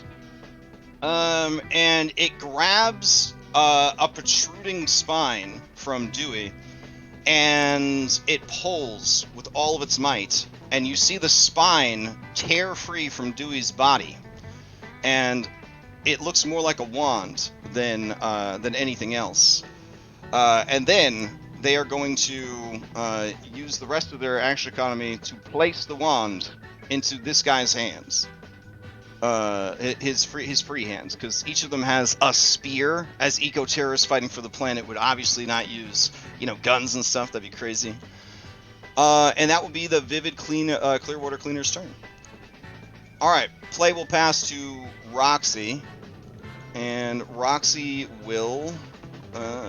Let's see. What will Roxy do? Roxy's got a breath weapon. Breath weapon's kind of cool. Let's see. There is a dragon all up in her face, though. But there's a stinky bad guy right here that's attacking the boss. And then the stinky bag over there. Yeah, you know what? Let's see. Okay.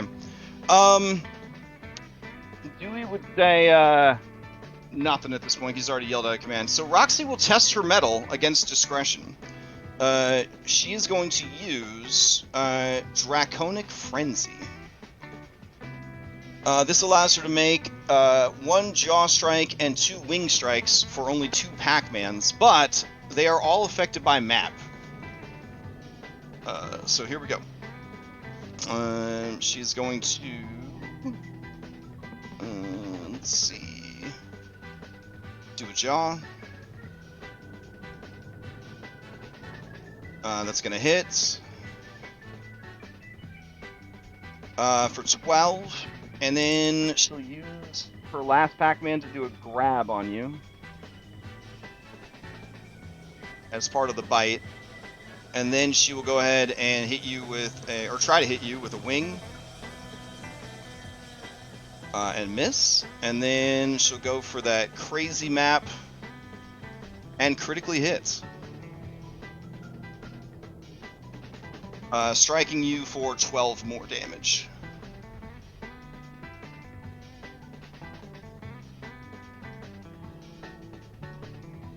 Alright, and she will say to you in Draconic, so only people who speak Draconic would know this, discretion, she would say, you can't tell me you don't feel it. The planet's dying. Only the blood of alchemists can save it. And then they will pass to Wilted. Wilted is going to spend all 3 actions casting a heal out of this wand. No, 2 actions. 2 actions. So they would essentially, I don't think you can actually put an item into someone's hands, so they would be pro-offering this to them. They would 1 action take it, and then they would 2 action heal Dewey Daystar with it. So here is that wand of heals. And use it. Oh my goodness. Let's see. There we go. Heal. Do we have to drag heal onto somebody to get it to cast? I guess so. Okay. There we go. There we Should go. be able to just hit use in the chat where it says one. I know. It says it lacks the proficiency to use it, but as a wand, these guys are supposed to be able to use it. Because they have like druidic stuff. Here, I'll just add heal to it. Hold on. Alright.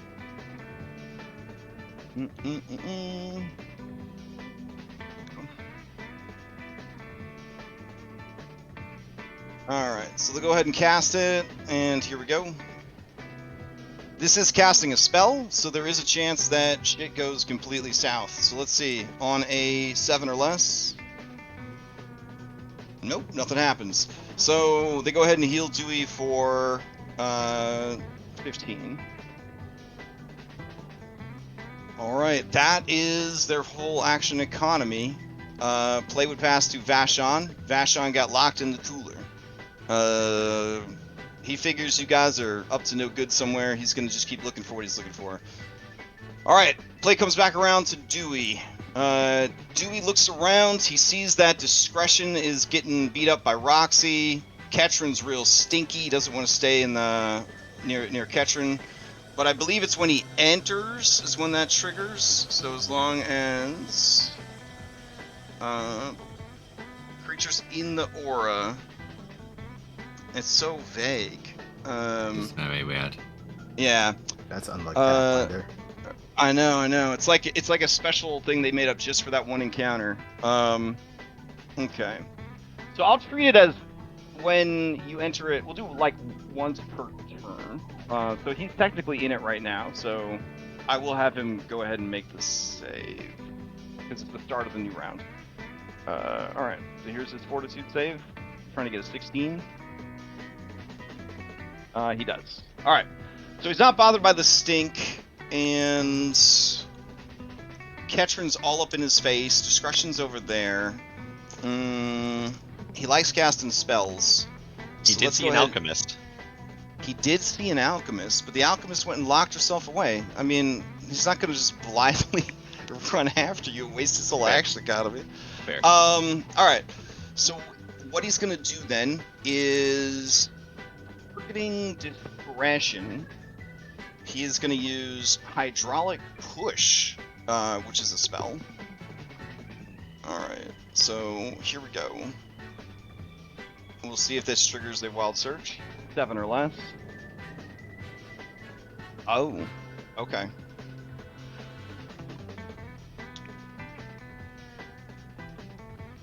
Alright, 62. Alright, as he goes to call upon the magic of the river, oh no. Okay. Okay. So we could do this. Let's see. Emanation is you Yeah. and everything around you, or is it everything around you but not you? You can choose to exclude yourself from your own emanation. Oh. Okay. The way this is worded, I believe it's also him. So, he and everyone within 40 feet of him becomes invisible. Oh. Oh. Oh. Wait, but he's on fire still. Okay. He's on. They're just Is the fire in the air. Is the fire visible? Or... Oh, would the fire be visible? I think it was on him when he turned invisible, so it would be a part of his equipment when he turns invisible. Otherwise, like, your clothes would show Persistent up, damage right? doesn't automatically let you see invisible. Yeah. This ain't Baldur's Gate 3, bro. You can't just, throw rain and everybody's not invisible anymore. Alright. So everyone turns invisible. That's gonna make it a little bit harder. Because I believe he did target you before he did it, so I'll say that, he would be able to target you then. So, here is hydraulic push, against discretion. Alright. Ooh, so there's a flat check that is successful, so that means he does hit you with it. So then go ahead and give me the... Oh, he makes an attack roll with this. Oh, fun. Okay, I thought it was a saving throw. Here we go.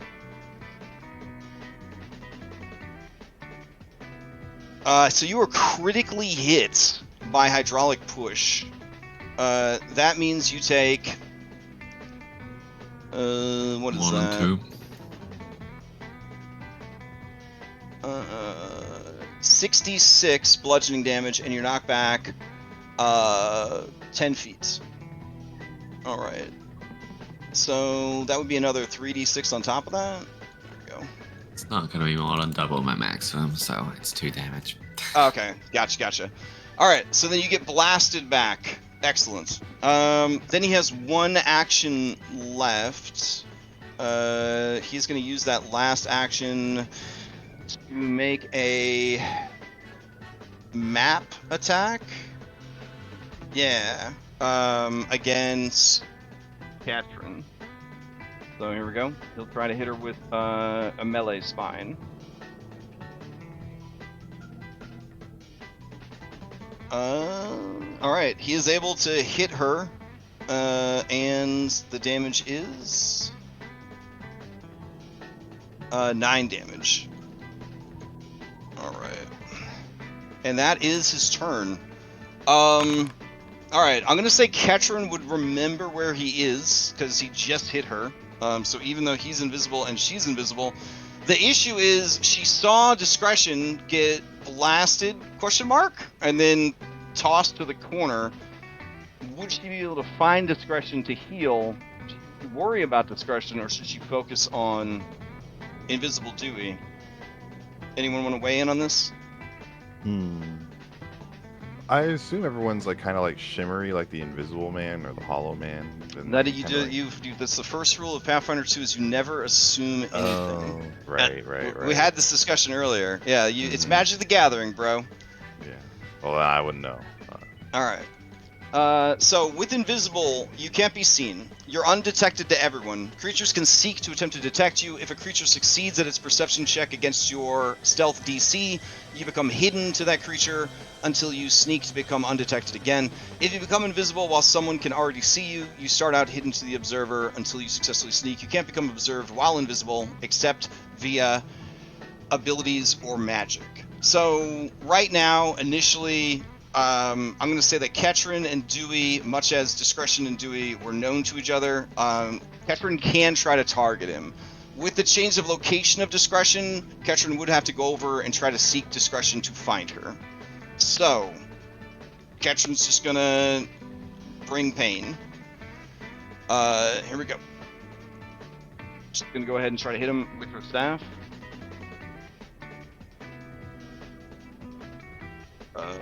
Unfortunately, his invisibility, she misses with the attack. She will try a map on him. And that will miss because of the invisibility. And then she is going to try and raise her shield. And that will be her turn. Yeah. Okay. Then play would pass to stack the deck. After I stack the deck, sees the wild surge goes off, he gets excited. And he's like, well, who could play at that game? And then he goes up and blasts this. All right. Killing As you prey. move up, you smell something foul. Give me a fortitude save. Oh, no problem, no problem. Keep going, keep going. And yeah, let's get this cooling orb out. Okay. I have a question mechanically. Can you guys see each other's minis or no? Yeah, I it's can see treating the us as I could see each other, see all the minis, but the minis I can't see are kind of like blacked out, like I'd be unconscious, like they're blind. to me. Oh, that's I can weird. See, we see the pulsing stuff. like technically speaking, Oh. we should be undetected, but it defaults to treating us as if we're hidden to each other instead. For some reason. Oh, okay. So Like technically stack. speaking, we shouldn't actually be able to see each other, like not even silhouettes. Yeah. I wonder why it's doing that. Maybe I could see where we were. I don't know, but Oh, I have to actually drag undetected onto it. Alright, hold on. Let me okay, know now if I that can't see. changes things. No, I can't see them. Hold on. Oh, hype. Okay. Yeah, and then if you successfully seek, then you'd know, and you'd see them like the shimmer, and then There we go. Oh, that's fucking crazy. Alright. Alright, I didn't realize that undetected was its own boost on top of everything else, so. Alright, so, yes, so Stack, as you rush up to where you saw violence, you don't actually see anyone because everyone's fucking invisible. But maybe where you heard violence. What do you do? I put the killing spray cone out. Okay, where is it? Ah, there it goes. Okay. Alright, creatures take no damage, half damage, full damage. Okay. Let's see. Alright. So that's gonna catch all 4 of these. But give me a d20 to see that if there's a wild surge from casting this. Oh, no problem, no problem. Alright, here we go. I'm gonna do some rolls.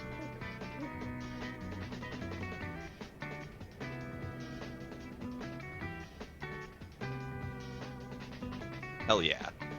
Alright, they all failed, so go ahead and give me the damage. All right.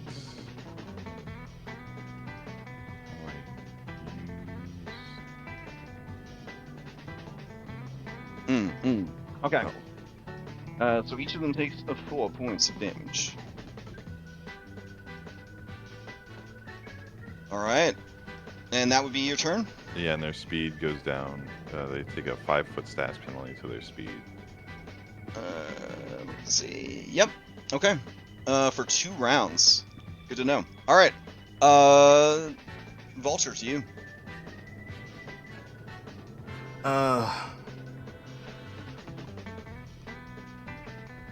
So sorry, I'm looking at this invisibility again. It says that they all became invisible, but we were visibly seeing them at that Oh, time. yeah. So they are I see. hidden, not undetected.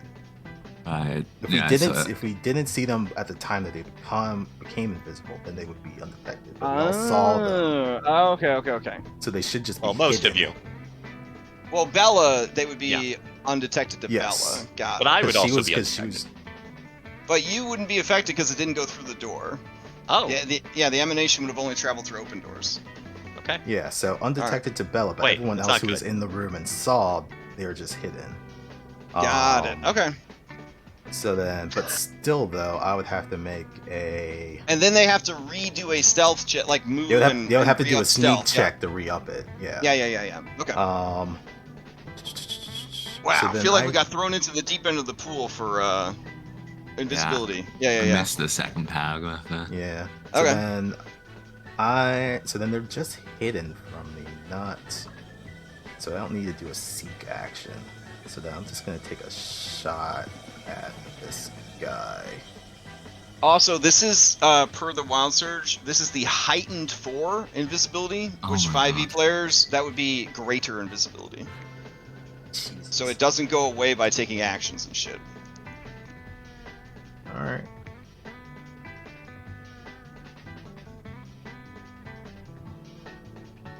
All right, you take a shot, but you just are unable to track it. Yeah. All right. Then I'm going to cover reload. Continue taking cover from where I am. I'll take this time covered fire. And I guess he needs to make a decision of if he's going to attempt to take cover or So if he you lay down doesn't, then I take thrust another of shot. fire to protect allies by forcing foes. Make a firearm or crossbow strike. It doesn't say that it has to hit or anything. The target must decide before you roll your attack. So you have to tell me this before you make the attack. So you're taking another attack against I'm him? taking another shot. Okay. Let's see. The target ducks against +2 circumstance bonus to AC, or +4 if it already has cover.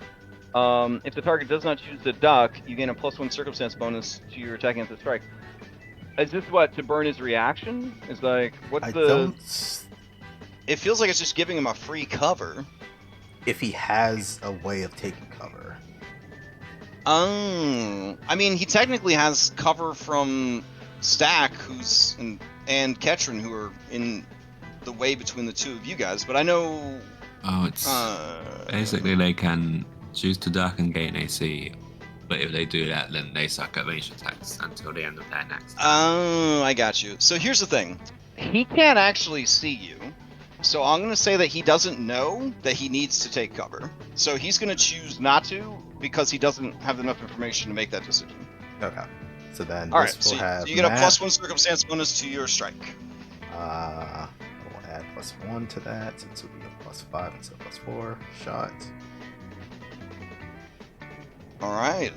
You successfully target him, but then you miss.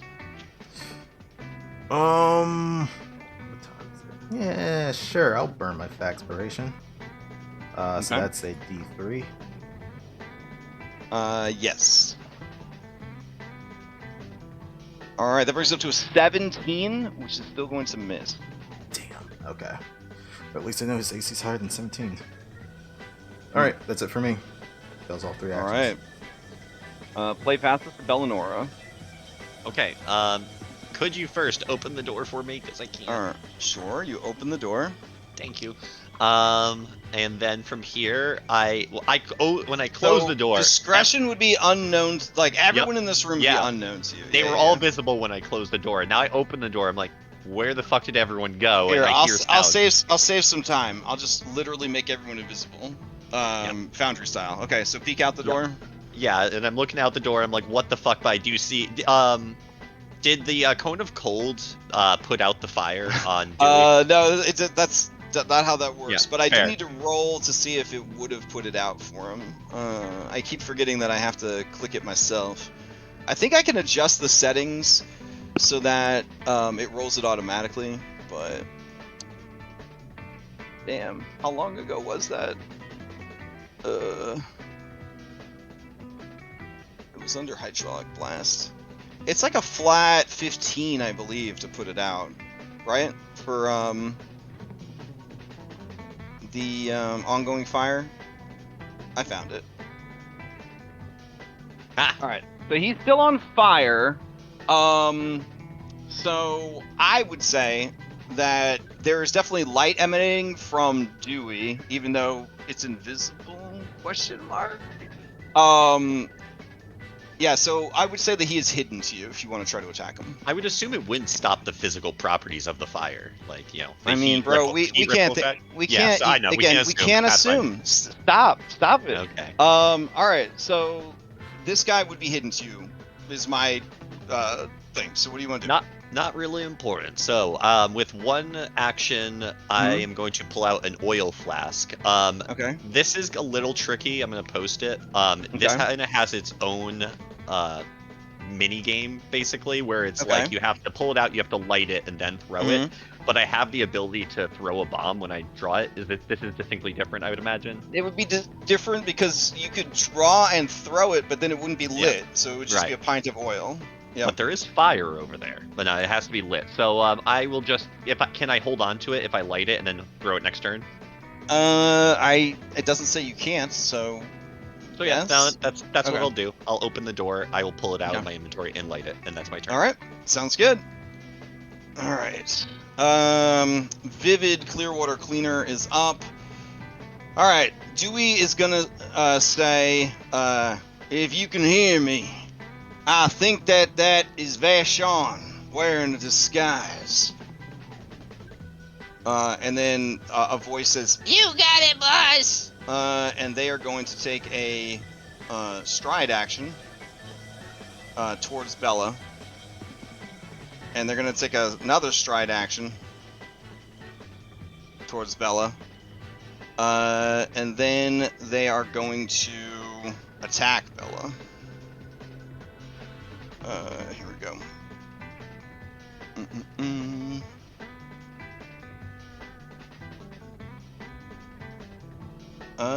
Is a 15 hit? Nope. I had. All right. I know it might because is there a bonus to their invisibility, or is it being calculated? It should have calculated it, but yeah, you would be off guard against them. So would a 17 hit? No, still just misses. All right, cool. Then that is them. All right. Play passes to Roxy.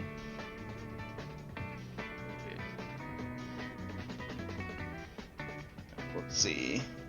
Roxy is going to turn her attention to these peeps right here, Ketrin and Stack the Deck. Do they have any special things that would help them with invisibility? They do. All right. Tremor sense allows the monster to feel vibrations through solid surface caused by movement and is an imprecise sense with a limited range. Functions only if the monster is on the same surface as the target and subject to moving or burrowing through all surfaces. Okay, sounds about right. Okay, she is gonna turn and fire off a breath weapon. She's invisible, but if you could see it, she vomits forth a boulder that flies through the air, creating a 5-foot burst, which will target Hidden, Ketrin, and Stack. So, you guys do get to make reflex saves against this. These are basic reflex saves. So, you would just take, double, normal, half, or no damage. Alright. So, Stack, are you able to see it in chat? Yeah, I can see it in chat, but Okay. I can't open my token. Oh, because you can't see yourself. Gotcha. Yeah. My bad. Alright. Alright. And then Ketrin will try to make a reflex save as well. Ooh, that's going to be double damage, bro. I'll use a hero point on that one. Okay. Alright, Ketrin makes the save. Stack is re-rolling. Let's see what happens. Stack makes the save as well. Alright, so both of you are going to take half damage. So you take half of 15. The area is now full of nourishing dirt. Plant creatures could hang out in the dirt and recover hit points if they spend 10 minutes. Oh, that's nice. And then her breath weapon will come back in 1 round, but I have been told that that does not mean next round. It means the round after that round. Because I guess it's bad for dragons to get their breath weapon every single round? Question mark. Alright. And then Ketrin will also take some damage. Alright, she's got 1 more action left. He's gonna use that last action to fly 10 feet closer to Bellanora. All right. Over to Wilted. Wilted wants to use the wand a second time on their boss, but now their boss is hidden to them. So I guess they have to try to hit the boss with a flat check, and if they fail, do you just use the wand? Question mark? You lose the charge, yeah. Yeah. All right. Here we go. 11 or higher, or is it 10 or higher? 10 or higher on hidden. 10 or higher. Okay. So now we roll to see if they either break or destroy the wands. Looks like it was flat check of 11. Yeah. So it's got to be 11 or less. Yeah. So they would have missed, and then the wand is broken but not destroyed. All right, and they have one action left. They're gonna use that action to move. I guess they will also move towards who they think is Vashon. Reasonable and fair. All right. Vashon continues to look for the thing he's looking for. Discretion. Death minigame. I am familiar. All right. Succeeded, so you stabilized. Yeah. All right. Play passes to Dewey. Dewey can't see you guys. He's taken ongoing fire damage. There's 2 people in front of him that he kind of has a sense of.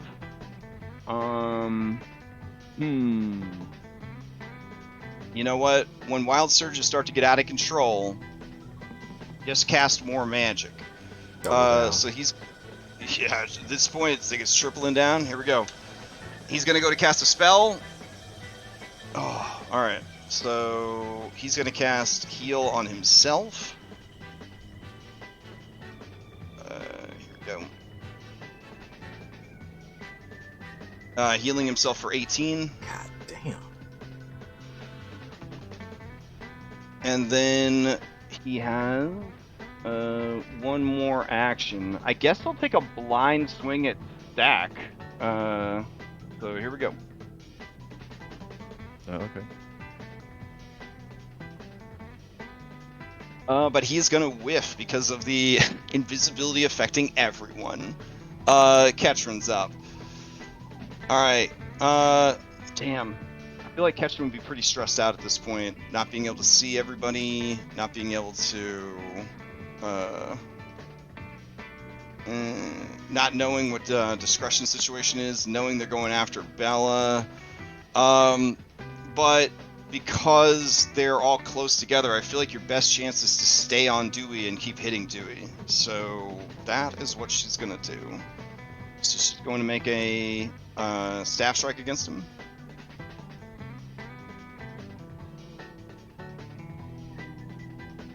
Nice. And that is going to successfully hit, but then not hit, because 17 is not enough.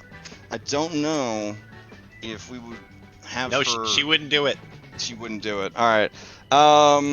Then she is going to try to hit him again. Here we go. Oh my god. Yikes. All right, now she's like a kid at a birthday party trying to hit the fucking piñata, but getting more and more frustrated. She will go ahead and raise shield. Goddamn. All right, play passes to Stack. All right. Stack. The answer's more magic. You know this in your heart. The answer's more magic, baby. Bound to work out eventually. Yeah. Let's see. Can I? The only thing I have left is Scorching Ray, but I don't know if I could target them anymore.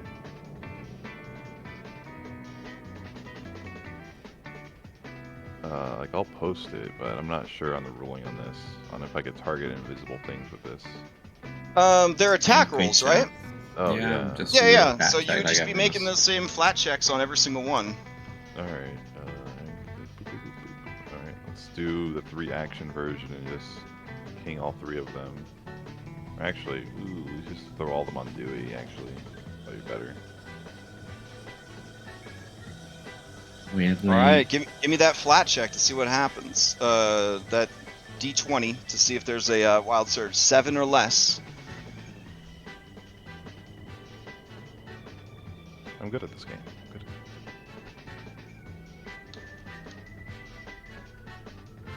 Alrighty, and then go ahead and give me them attacks.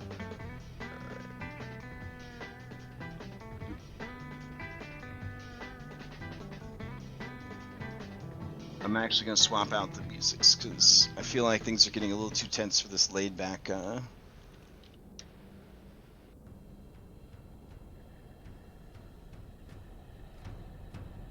All right. Oh, it's 3 different targets for 3 actions, so it has to. All right. So Some reason it's not Dewey. not doing the flats on each of these. So go ahead and roll a d20 with each of them to see if you get past the hidden status. You just want to get an 11 or less. All right. So that first one is going to hit. You want to get more. Wait, what? Succeed if it's higher. Oh, you succeed if it's higher? 11 or It's a higher. flat check. It's like any skill check. Oh, in that case, okay. In that case, then that healing wand would have 6. Yeah. Broken. Yeah, yeah. So he would have had more heals, Oh, and then the Yeah. wand would have been destroyed afterwards. yeah. Okay. So Dewey's actually back at not full, but Pretty close. It's like my crit did nothing. Yeah. All right. So Scorching Ray, the first one misses with that 9. You have to get an 11 or higher, is what you're saying, Josh? Yeah. Okay. Sounds right. so make the next attack.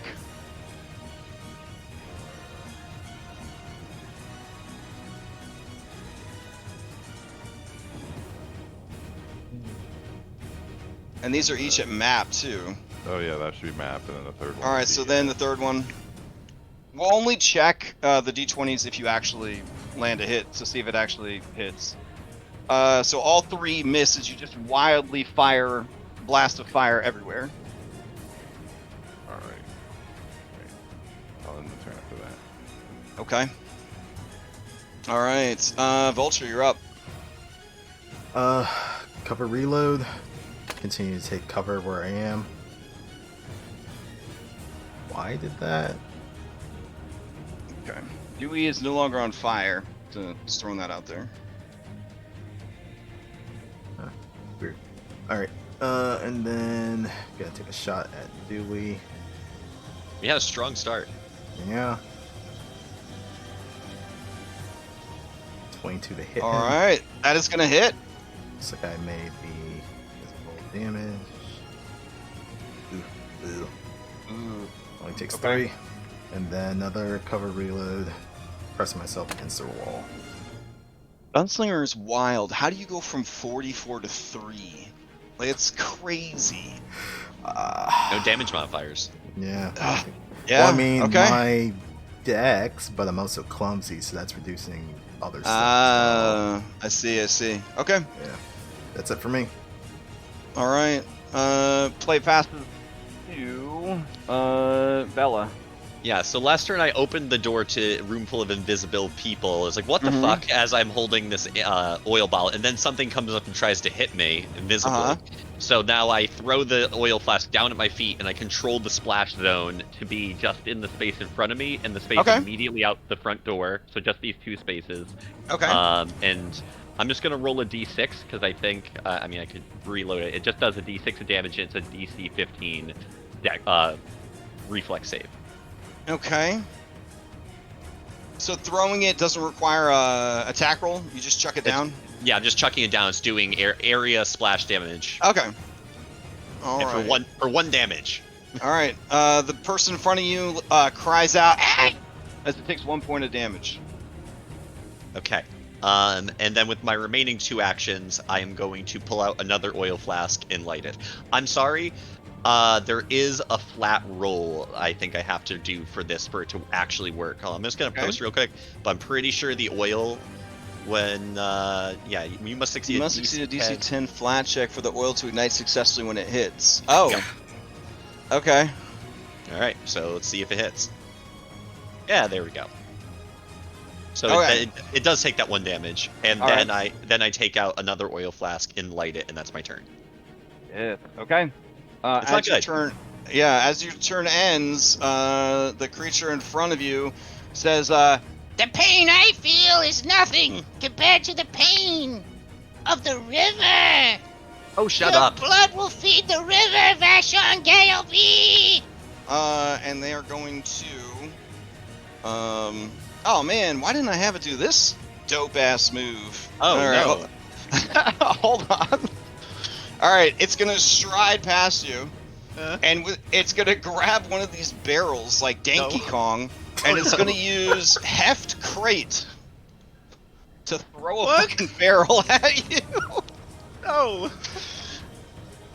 All right. So it explodes. You need to give me a reflex save, basic against 2d6 bludgeoning damage.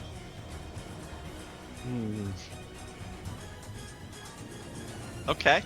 All right. So you take half damage. So here's the bludgeoning damage for you. Oh my God God. damn! All right, so 6 points of bludgeoning damage as it smashes into you, and then this area becomes difficult terrain as it explodes. It's already difficult terrain. I'm in plants. Here we go. Okay. That's its turn. Okay. It's gonna pass to Roxy. All right. In Draconic, Roxy's gonna say, for the river. But to you guys, you just hear Roxy. And then She is going to fly 10 feet. and then she sees this not invisible person, and then she is going to use The only one. She's going to use Draconic Fury to attack you 3 times. Good stuff. Or Let's go. Draconic Frenzy. Here we go. Bring it hither. Alright, so here comes a bite. She will not be able to grab Hey. if she hits. She doesn't hit. Alright, she's going to do Agile Wing Strike and an Agile Wing Strike. Get Oh, out of hell here. yeah. Alright, so she just goes wild on you and misses with everything. Her zeal for bleeding you for the river, too intense.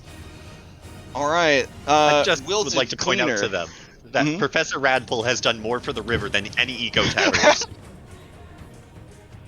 This guy is going to move in, and he's going to grab the bench from the picnic table, and course. he's going to heft crate at you. Great, wonderful. Alright, here we go.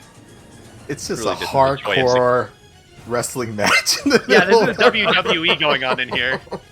Alright. Alright, so you need another reflex save? I do. Balls count anywhere.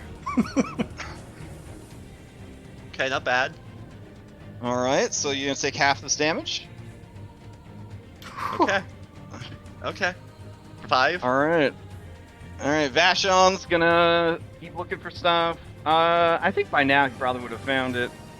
Alright, he's gonna He's not- move, Not at all concerned by the open screaming. door, move. Okay. that brings us to the top of the round. Discretion. You have stabilized. Alright, Dewey is up. Dewey is still... No, Dewey's not on fire anymore. Stack is in front of him, but AFK. Ketron is in front of him. Everybody's somewhat aware of everybody else.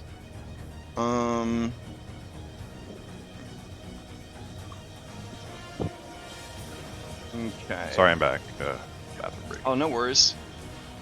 Alright. Let's see. Yeah, he's gonna go ahead and he's gonna step here. And then he's gonna do like a really cool pose that no one can see because he's invisible. And then he's gonna say, for the planet and for the river. Huh? 1,000 or so fuck. needles! And he's gonna fire 1,000 needles out of his body. Or, you know, close to 1,000 needles. It's a lot of needles. He's gonna fire it straight through Stack and Ketron. Alright. So, let's see. I wish I had that feat that lets you count things like, in quantitative relative space. It's like, actually, it was only like 748 needles. All right, so he's gonna blast it just straight up through you guys. Each of you needs to give me a DC 18 reflex basic save against 3d6 piercing damage. It could be 1,000 damage. You don't know. Maybe. All right, so you make the save. Ketrin makes the save. Beautiful. You guys take half the damage. So half of 9. So each of you takes 4. And that is his turn. All right. Play fastest to Ketrin. Jeez. Josh, do you want to control Ketrin since you're down for this fight? Can I pass Ketrin to you? Probably that- be a good idea. All right, here you go. Let's see. Owner and save. All right, go for it. Do whatever you're gonna do. I do not yet have vision. Might be because the token set up to this. I don't know. Ah, I can see. All right, there you go. All right. For 10,000 years I am free. Well, that looks like a Dewey Daystar like that. I will bark them pretty good. All right. The bird between me and them. Yeah, as you start to move forward, you feel stacked there, and you move off to the side. I'll go here if possible. All right.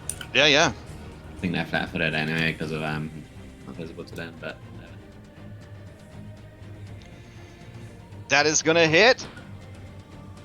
aha! I bonk him, and then Alright, I shall bonk raise shield. All right.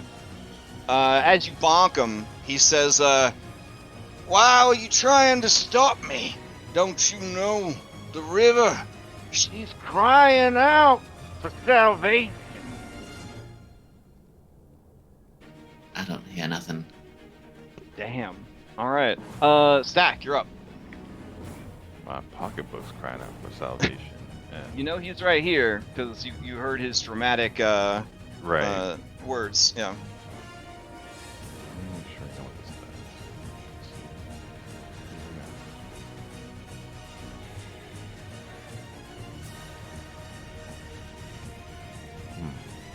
I want to ask a quick question.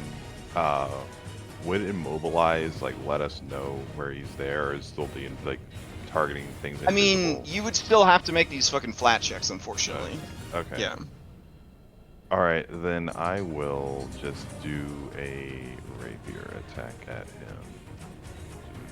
Oh wait, apparently I dropped it at some point. Then I will take out and draw my moderate thunderstone. It's probably when you went down against the oozes. Oh yeah, I dropped all my stuff. And I'll take out and throw my thunderstone. Okay.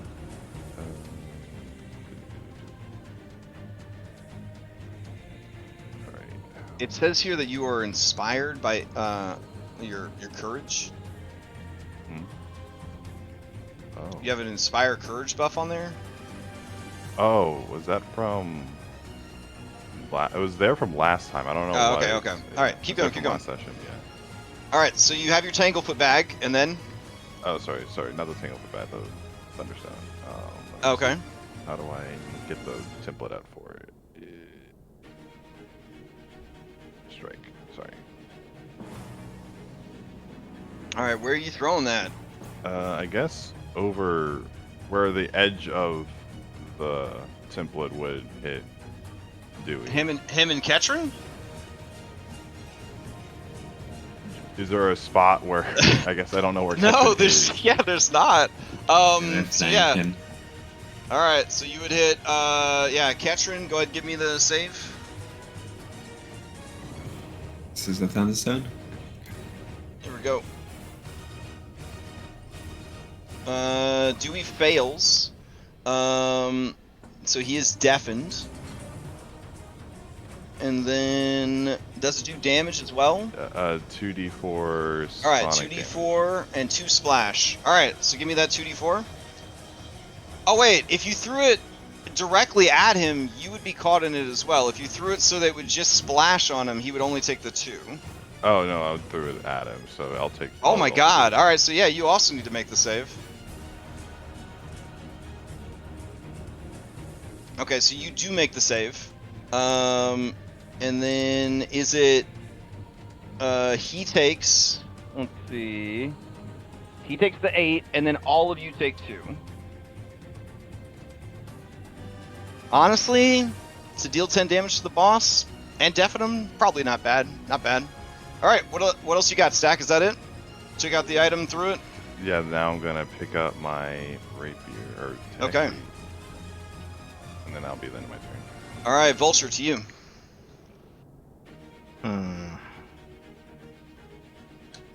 Visibility, really. It's a two-way street. I mean, yeah, I'm just gonna continue being a turret here and just All right, he would have cover from the stairs at this point, so I'm gonna give him a little bit of cover.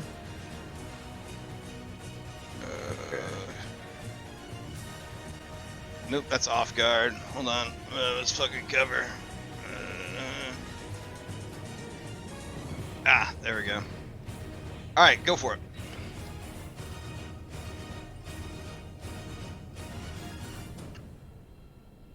All right, you take a shot and you just fire wide of the mark. Then boot cover reload.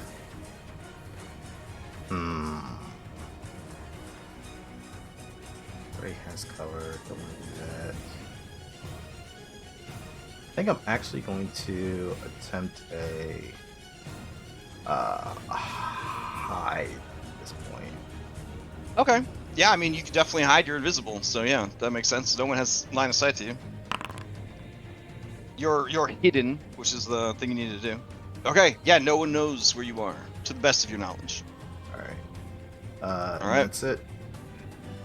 Okay, Bella, to you.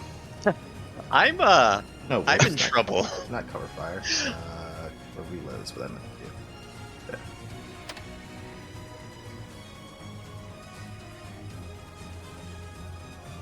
We good? You good, or do you still Vulture? Oh no, sorry, that's it. Okay. I pressed the wrong ability. Oh, okay. Bellinor, what do you do? Yeah, You know that well- there are 3 invisible attackers in the room coming after you. Yeah, it's really fucking bad. This is honestly one of the worst situations I've ever been in. Okay. I'm gonna time for a Hail Mary. I would like to try to recall knowledge using my academia lore on Professor Radpole, who is a person I know, and I'd like to know more about that situation, about the river, and his relationship to it. 'Cause I'm not gonna pretend I know something I read in the book, but Yeah, I know sure. that I'm gonna fish for it. Okay. All right. Here Hit comes. the recall knowledge blind, Oh. and we'll see what happens. I'm sorry, I'm an asshole. I lose that for my hubris. All right. Yeah. Okay, I'm just gonna hit the recall knowledge button. Give me 1 second.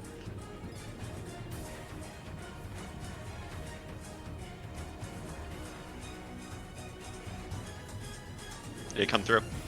It did.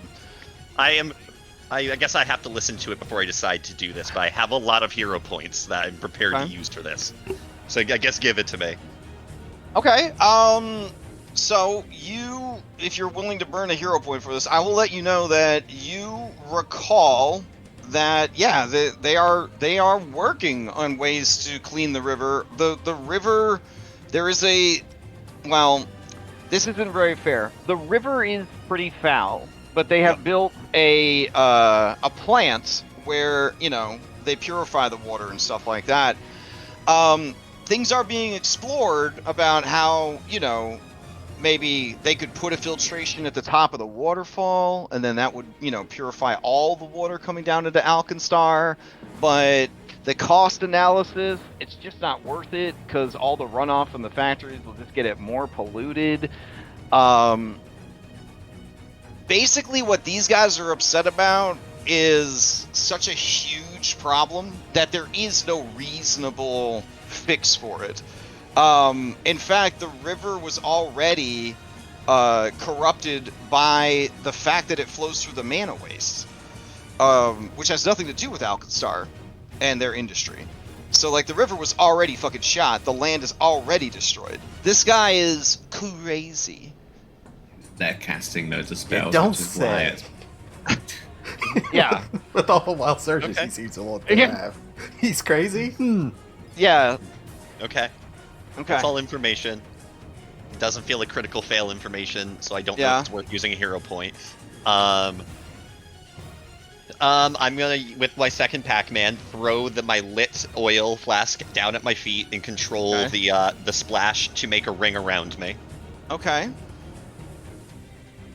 And here is 1d. No, first here's my flat check Flat to see check if to it. see if you do it. Okay. I don't do it. I get Okay. oil. I throw an oil flask down at my feet, and now there's oil on the ground. And now there's oil on the ground. Fantastic. Okay.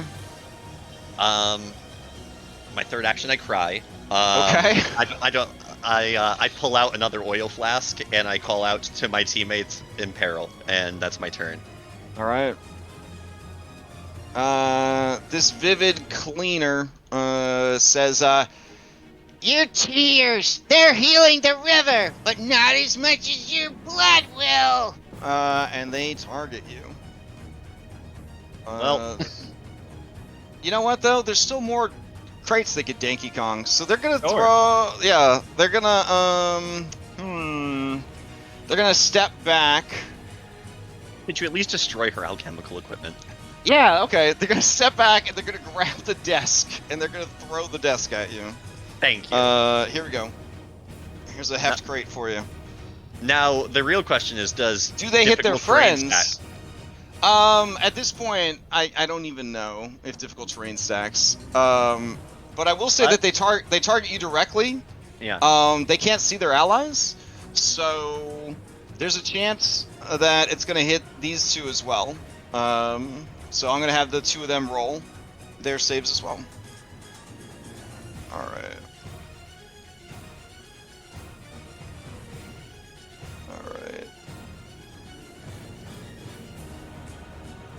Alright, so Roxy makes the save, the wilted Clearwater Cleaner does not.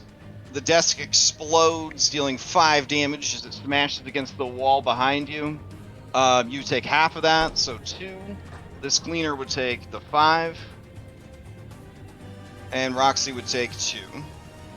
That is that guy's turn. It is Roxy's turn. Roxy's breath weapon is back. She sees that you are not much of a threat.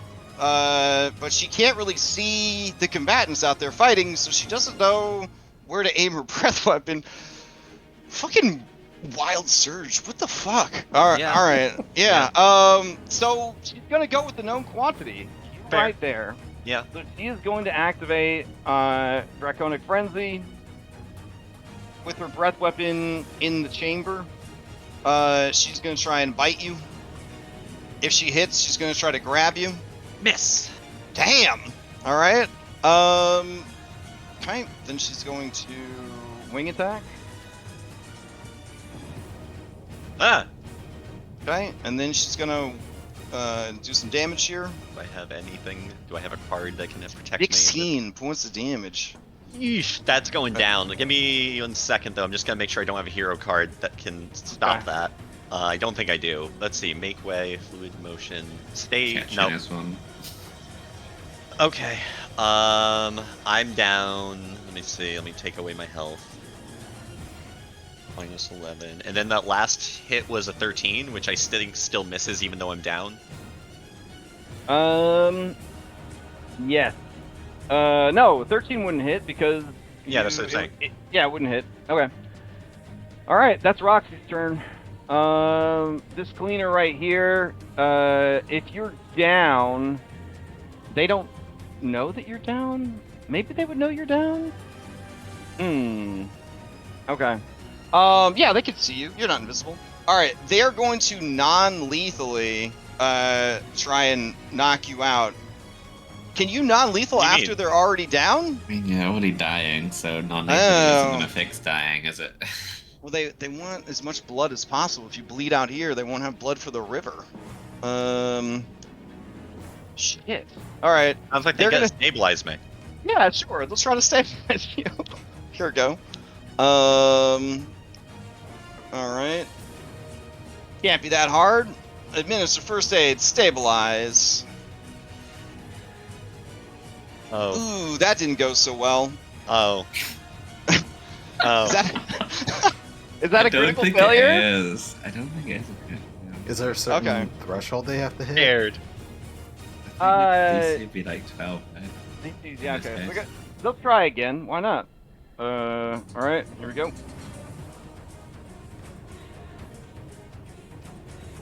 Hey, they stabilize you. That's something. All right. And then they will start spooling out vines from their body to tie you up. Okay. This All feels right. okay. All right. Snug. It's like a gravity blanket. Well, That's a check. they're here for Vashon Gattleby, and now that they know they got him, not a problem. So the door opens. Vashon Gattleby steps out.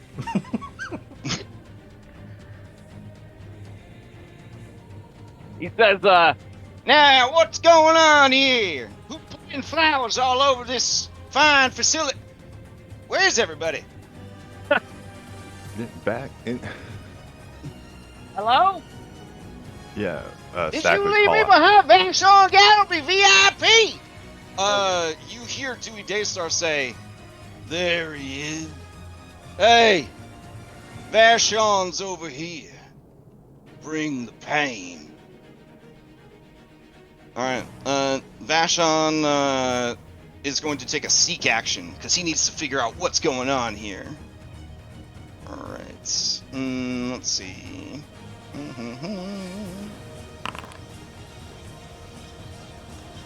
He's got nothing. He's just gonna stand there like John Travolta, you know, like looking around, like, huh? All right, top of the round, discretion. You're safely unconscious and invisible. Couldn't be in a better position. Dewey Daystar is up. He can see Vashon. He's gonna go for him. So he is going to. Let's see. You're kind of blocking the way there, Stack. I guess he would try to move through you, feel you're there. So he's going to move around you and head over. Can you make opportunity attacks against invisible creatures in Pathfinder 2? Yeah. I don't know. You can? Oh, Okay. Oh, sick. Alright, but none of you guys have opportunity attacks. Alright, got it. Alright, so Dewey's going to move up. He's going to target Vashon. Vashon's definitely going to be off guard for this. And he is going to attack him. Let's see. Once. That is going to hit. Alright, and then he's going to attack him again. And miss. Alright. Vashon is going to take that damage, and he is in a bad shape. Is Vashon within 15 feet of Katrin? Let me check. He is 20 feet from her. Oh, well, then he's shit out of luck. Alright. That is his action economy. Katrin is up. Katrin knows Vashon is there. And I'm going to say that Stack, Dewey, and Ketrin, you guys are very much aware of each other's presence. Yeah. So, Ketrin, what are you going to do? Hidden. Everyone who was invisible should be hidden to catch and undetected. There you I'll go. make my way over to wherever I'm close to Dewey. Ketrin hasn't actually used Lay on Hands this encounter, right? I don't believe so, No. Nope. Where to a focus point? Kind of Whatever wanna... focus point, yeah.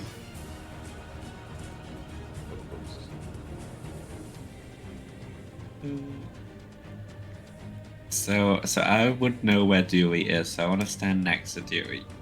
Okay. Okay, and now lay on hands on Ketrin. Alright, so you're going to lay on hands yourself? Yeah. Okay. Let's just see All right. if we Give can. me that give me that d20 roll. So you are both the caster and the target. It's very dangerous. All right. Let's see what happens. I'm so sorry, Scarlet. It'll be fine. Still got a health point, right? Right. Yeah, but did you fail to lay on hands on yourself? I'm gonna say that that's impossible. You know where your own body is. Yeah, you know where your own body is. You fucking break. Oh, but you do cause a wild surge. Give me a D100. Oh fuck! Nice. That's This what is I was hoping fucking for. crazy. You were hoping for that? Yeah, I was trying to weaponize it. Oh my god. Something good is bound to happen. All right. 15. That's why I moved next to Dewey. Oh my god! Yeah, and Alright. Vashon. Well, Oh We'll be no! fine, I believe. You trigger life sap.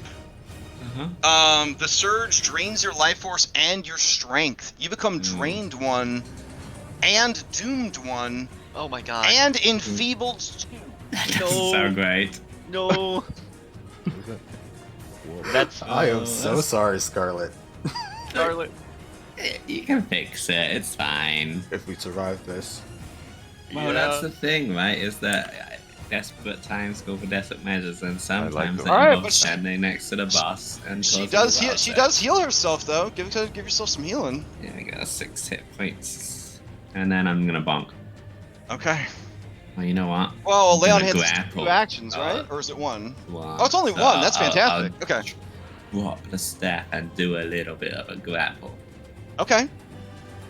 Um, I guess you would have had to drop the staff to have a hand free to do lay on hands, anyways. Well, So- there you are then. All right. Uh-huh. Oh. And now we need to do Wait. a D20 flat check. Yeah, the flat check to see if you actually grab them. That's a D100. Okay. This is a D20. Oh thank god. Okay. that's Hey, the all right. He is grabbed by you. 24 to grab. Guessing it's not a crit. All right. That's However, 3 actions. as Oh, you it's a grab fucking him, cactus, isn't he? I don't know what you were thinking. You Oh my take 9 god. points of damage. 9? Yeah. I didn't think that part through. I didn't think that. Alright. Title of the turn. That is the actions. All right. Play passes the stack. Alright, stack. Ketrin through the pain would let you know that she's got him. He's not going anywhere. We're so Does this- sorry, Scarlet. Would this give a bonus to thrown weapon attacks? I mean he's grabbed, so he would be off guard and immobilized. So yeah, there'd be a bonus. Not a bonus for you, but his AC would be penalized. Okay. Alright. Nothing's so gonna get you past that flat check.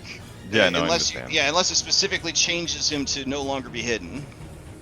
That's what's my last Yeah. plan. Okay, I'm gonna throw a dagger at him. I just can't know Okay. if it hits. Do we still? All burn? right. No, it won't turn off the effect though. Oh, Ah. there it goes. It finally turned off the effect. I- Reroll the so hit die. Yeah, you can re-roll the attack, sure. Okay, reroll. If you have a hero point, yeah. That is going to hit. Give me the damage. Okay, there's a series of features that need to go off. Because Okay. first it's the spell strike, and then And spell strike doesn't have to be announced before the attack, right? well, it needs to hit for it to happen. So I Okay. guess. Let me see. Yeah, spell strike is an activity, so you would. You cast a Use it. spell that takes 1 or 2 actions, and then you make the attack. So you have to commit to it before you make the attack roll, essentially. Okay. Because that spell But- strike is 2 actions, so you spend the actions before you do anything else. Yeah, but now you've done it, and we'll keep going. But yeah, in the future you have to commit to Oh, it the before you do spell, it. okay. So what is the spell that you're spell striking? I'm gonna use Shooting Star. You can Okay. always hero point the flat check if you want. But Well, he the flat check succeeded would on have it. succeeded already. We're unfortunately we're doing it out of order. Like he landed the attack, Oh, I see. but yeah, he would have done the spell strike beforehand. But we're still learning. So You do land Shooting Star Spell Strike. So what does it do? Oh, also give me a flat check to see if you cause a Wild Surge. 7 or less. Alright, you're good. Alright, so Shooting Star. You let loose a projectile that flies true and leaves a blazing trail of meteor behind. To make a range to strike, ignore their concealment, and reducing the target's cover by 1 degree. So he doesn't have concealment, he has hidden. I don't know if that's the same. Okay. Reducing the target's cover by 1 degree. If the strike hits, the meteor trail hangs in the air. This gives the benefits of concealment negation, maybe, and cover reduction for any attacks made against the creature. Let me check. So he had cover when he was behind the stairs. Does he still have that since he moved over? Yeah, no, he wouldn't still have that. But his first attack would have missed. So, let me see. Does Shooting Star work on invisible? PF2E.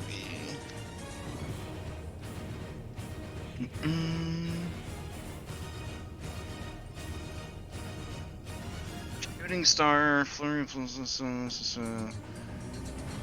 I mean, invisibility is providing a type of concealment? Question mark? While invisible, you can't be seen. I'm so spoiled by like 5e being so overplayed that you can just like Google something and have an answer instantly. Hangs in the air, gives the benefits of concealment. For now, I'll say that it drops him from hidden to concealed. Okay. Okay. So, I don't know how it will calculate that for you guys, but we'll just look at the rolls on your checks, and then for now, we'll treat it. How long does that last? The start of your next turn. So it's until the Yeah. start of your next turn. Mhm. Okay. Or if you concentrate, you can spend a Pac-Man to keep it going on your next turn. Okay, cool. All right, So- I'm sure we're doing that wrong, but it sounds cool, and you guys are, having a rough time here with this greater invisibility on everybody at level, 2? So, yeah. Yeah. all Dr. right. Robinzor will save us. But... All right. And Stack. then, Anything else? The damage from the thrown dagger. Okay. 4. All right. And that's it. All right, Vulture, to you. He's stuck in place with Ketrin grabbing it, so I'm hidden from him, so he should be... And he's now only concealed because of that Shooting Star. Okay. So the flat check is a DC 5 now. Okay, and he is also off guard because I'm hidden. Mm-hmm. Alright, so here's the first shot at him. I mean, he's off guard for a number of reasons, but yes. Oof. Fucking Does really. a critical miss? Okay. I'll re-roll the attack. Alright. With my last hero point. Not much better. Oof. No, it's still gonna miss. Alright. Cover reload as I am. I guess I'm no longer hidden. Whoops. Do that as well. Just gonna take cover, and then this will be at map.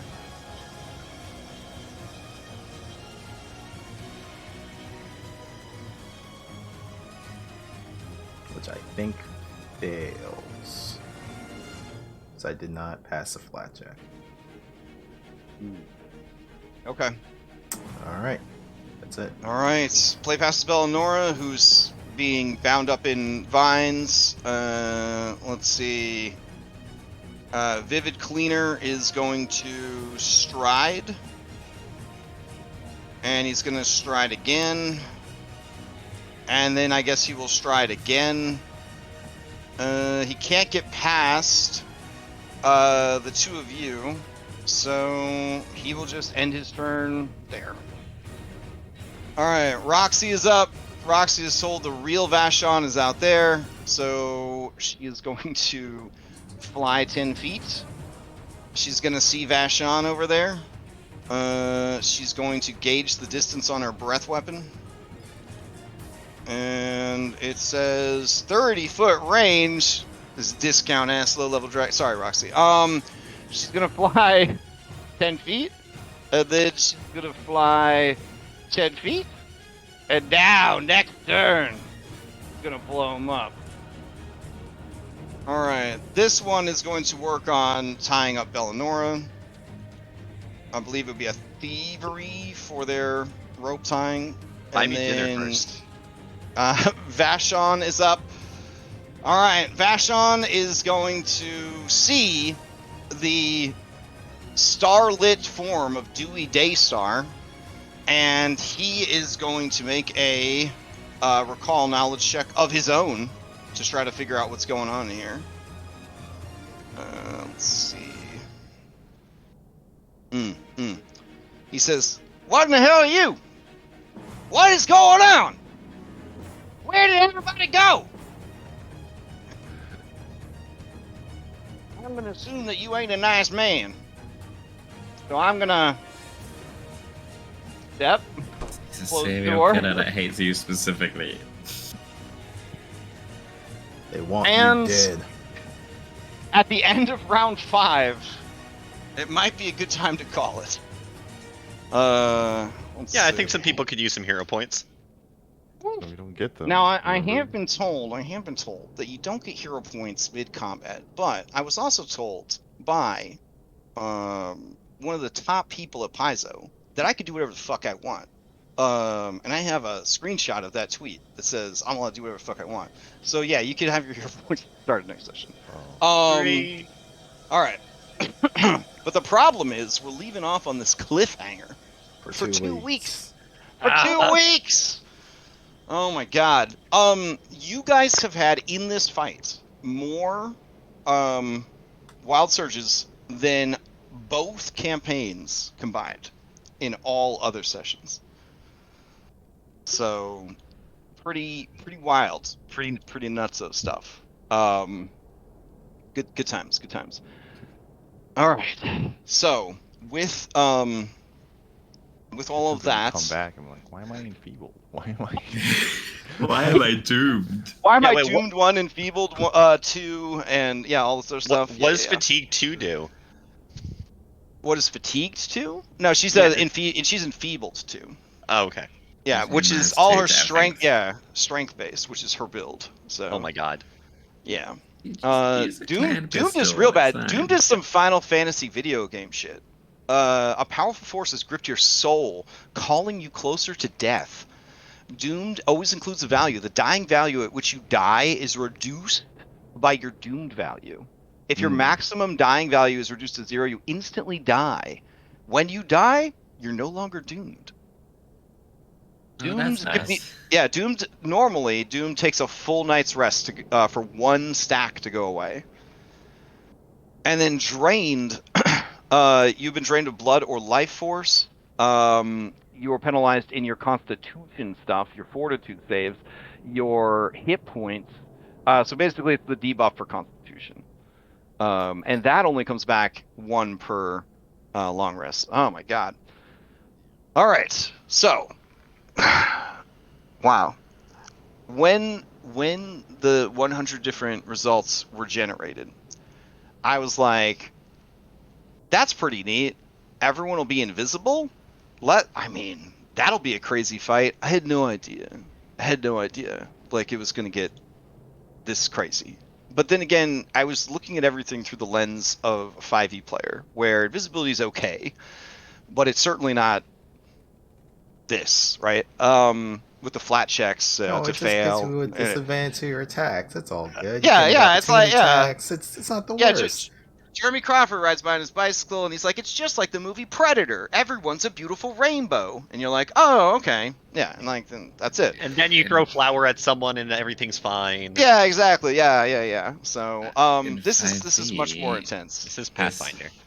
This fight would just be everyone's just rolling flat rolls. No one has this disadvantage or advantage. It's just normal fight. Yeah, exactly, because everyone's invisible. Yeah. Yeah. So, 2 weeks until our next game.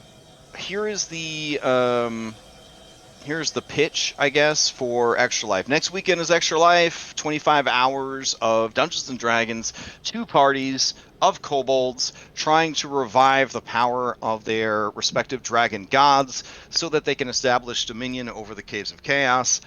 9 different dungeons that they could wind up exploring, mini games, chat interactions, prize giveaways, all sorts of fun stuff.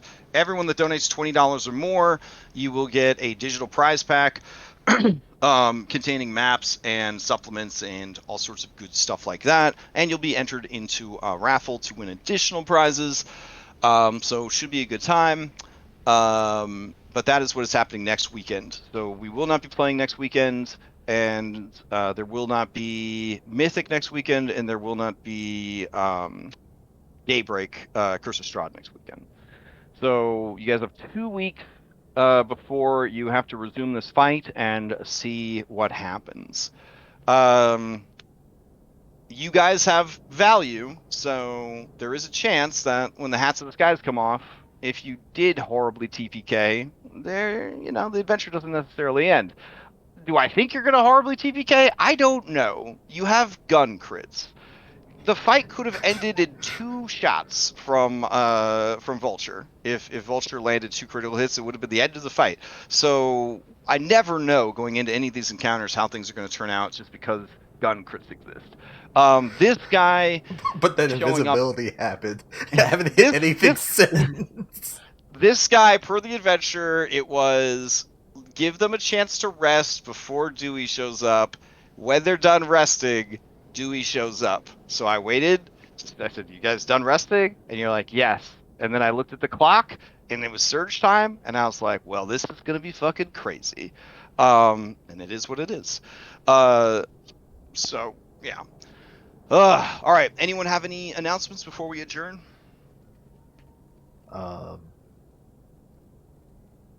Did the announcements for any of the other games? You guys are still playing other stuff during the week, right? It's just the weekend that everything's for Extra Life.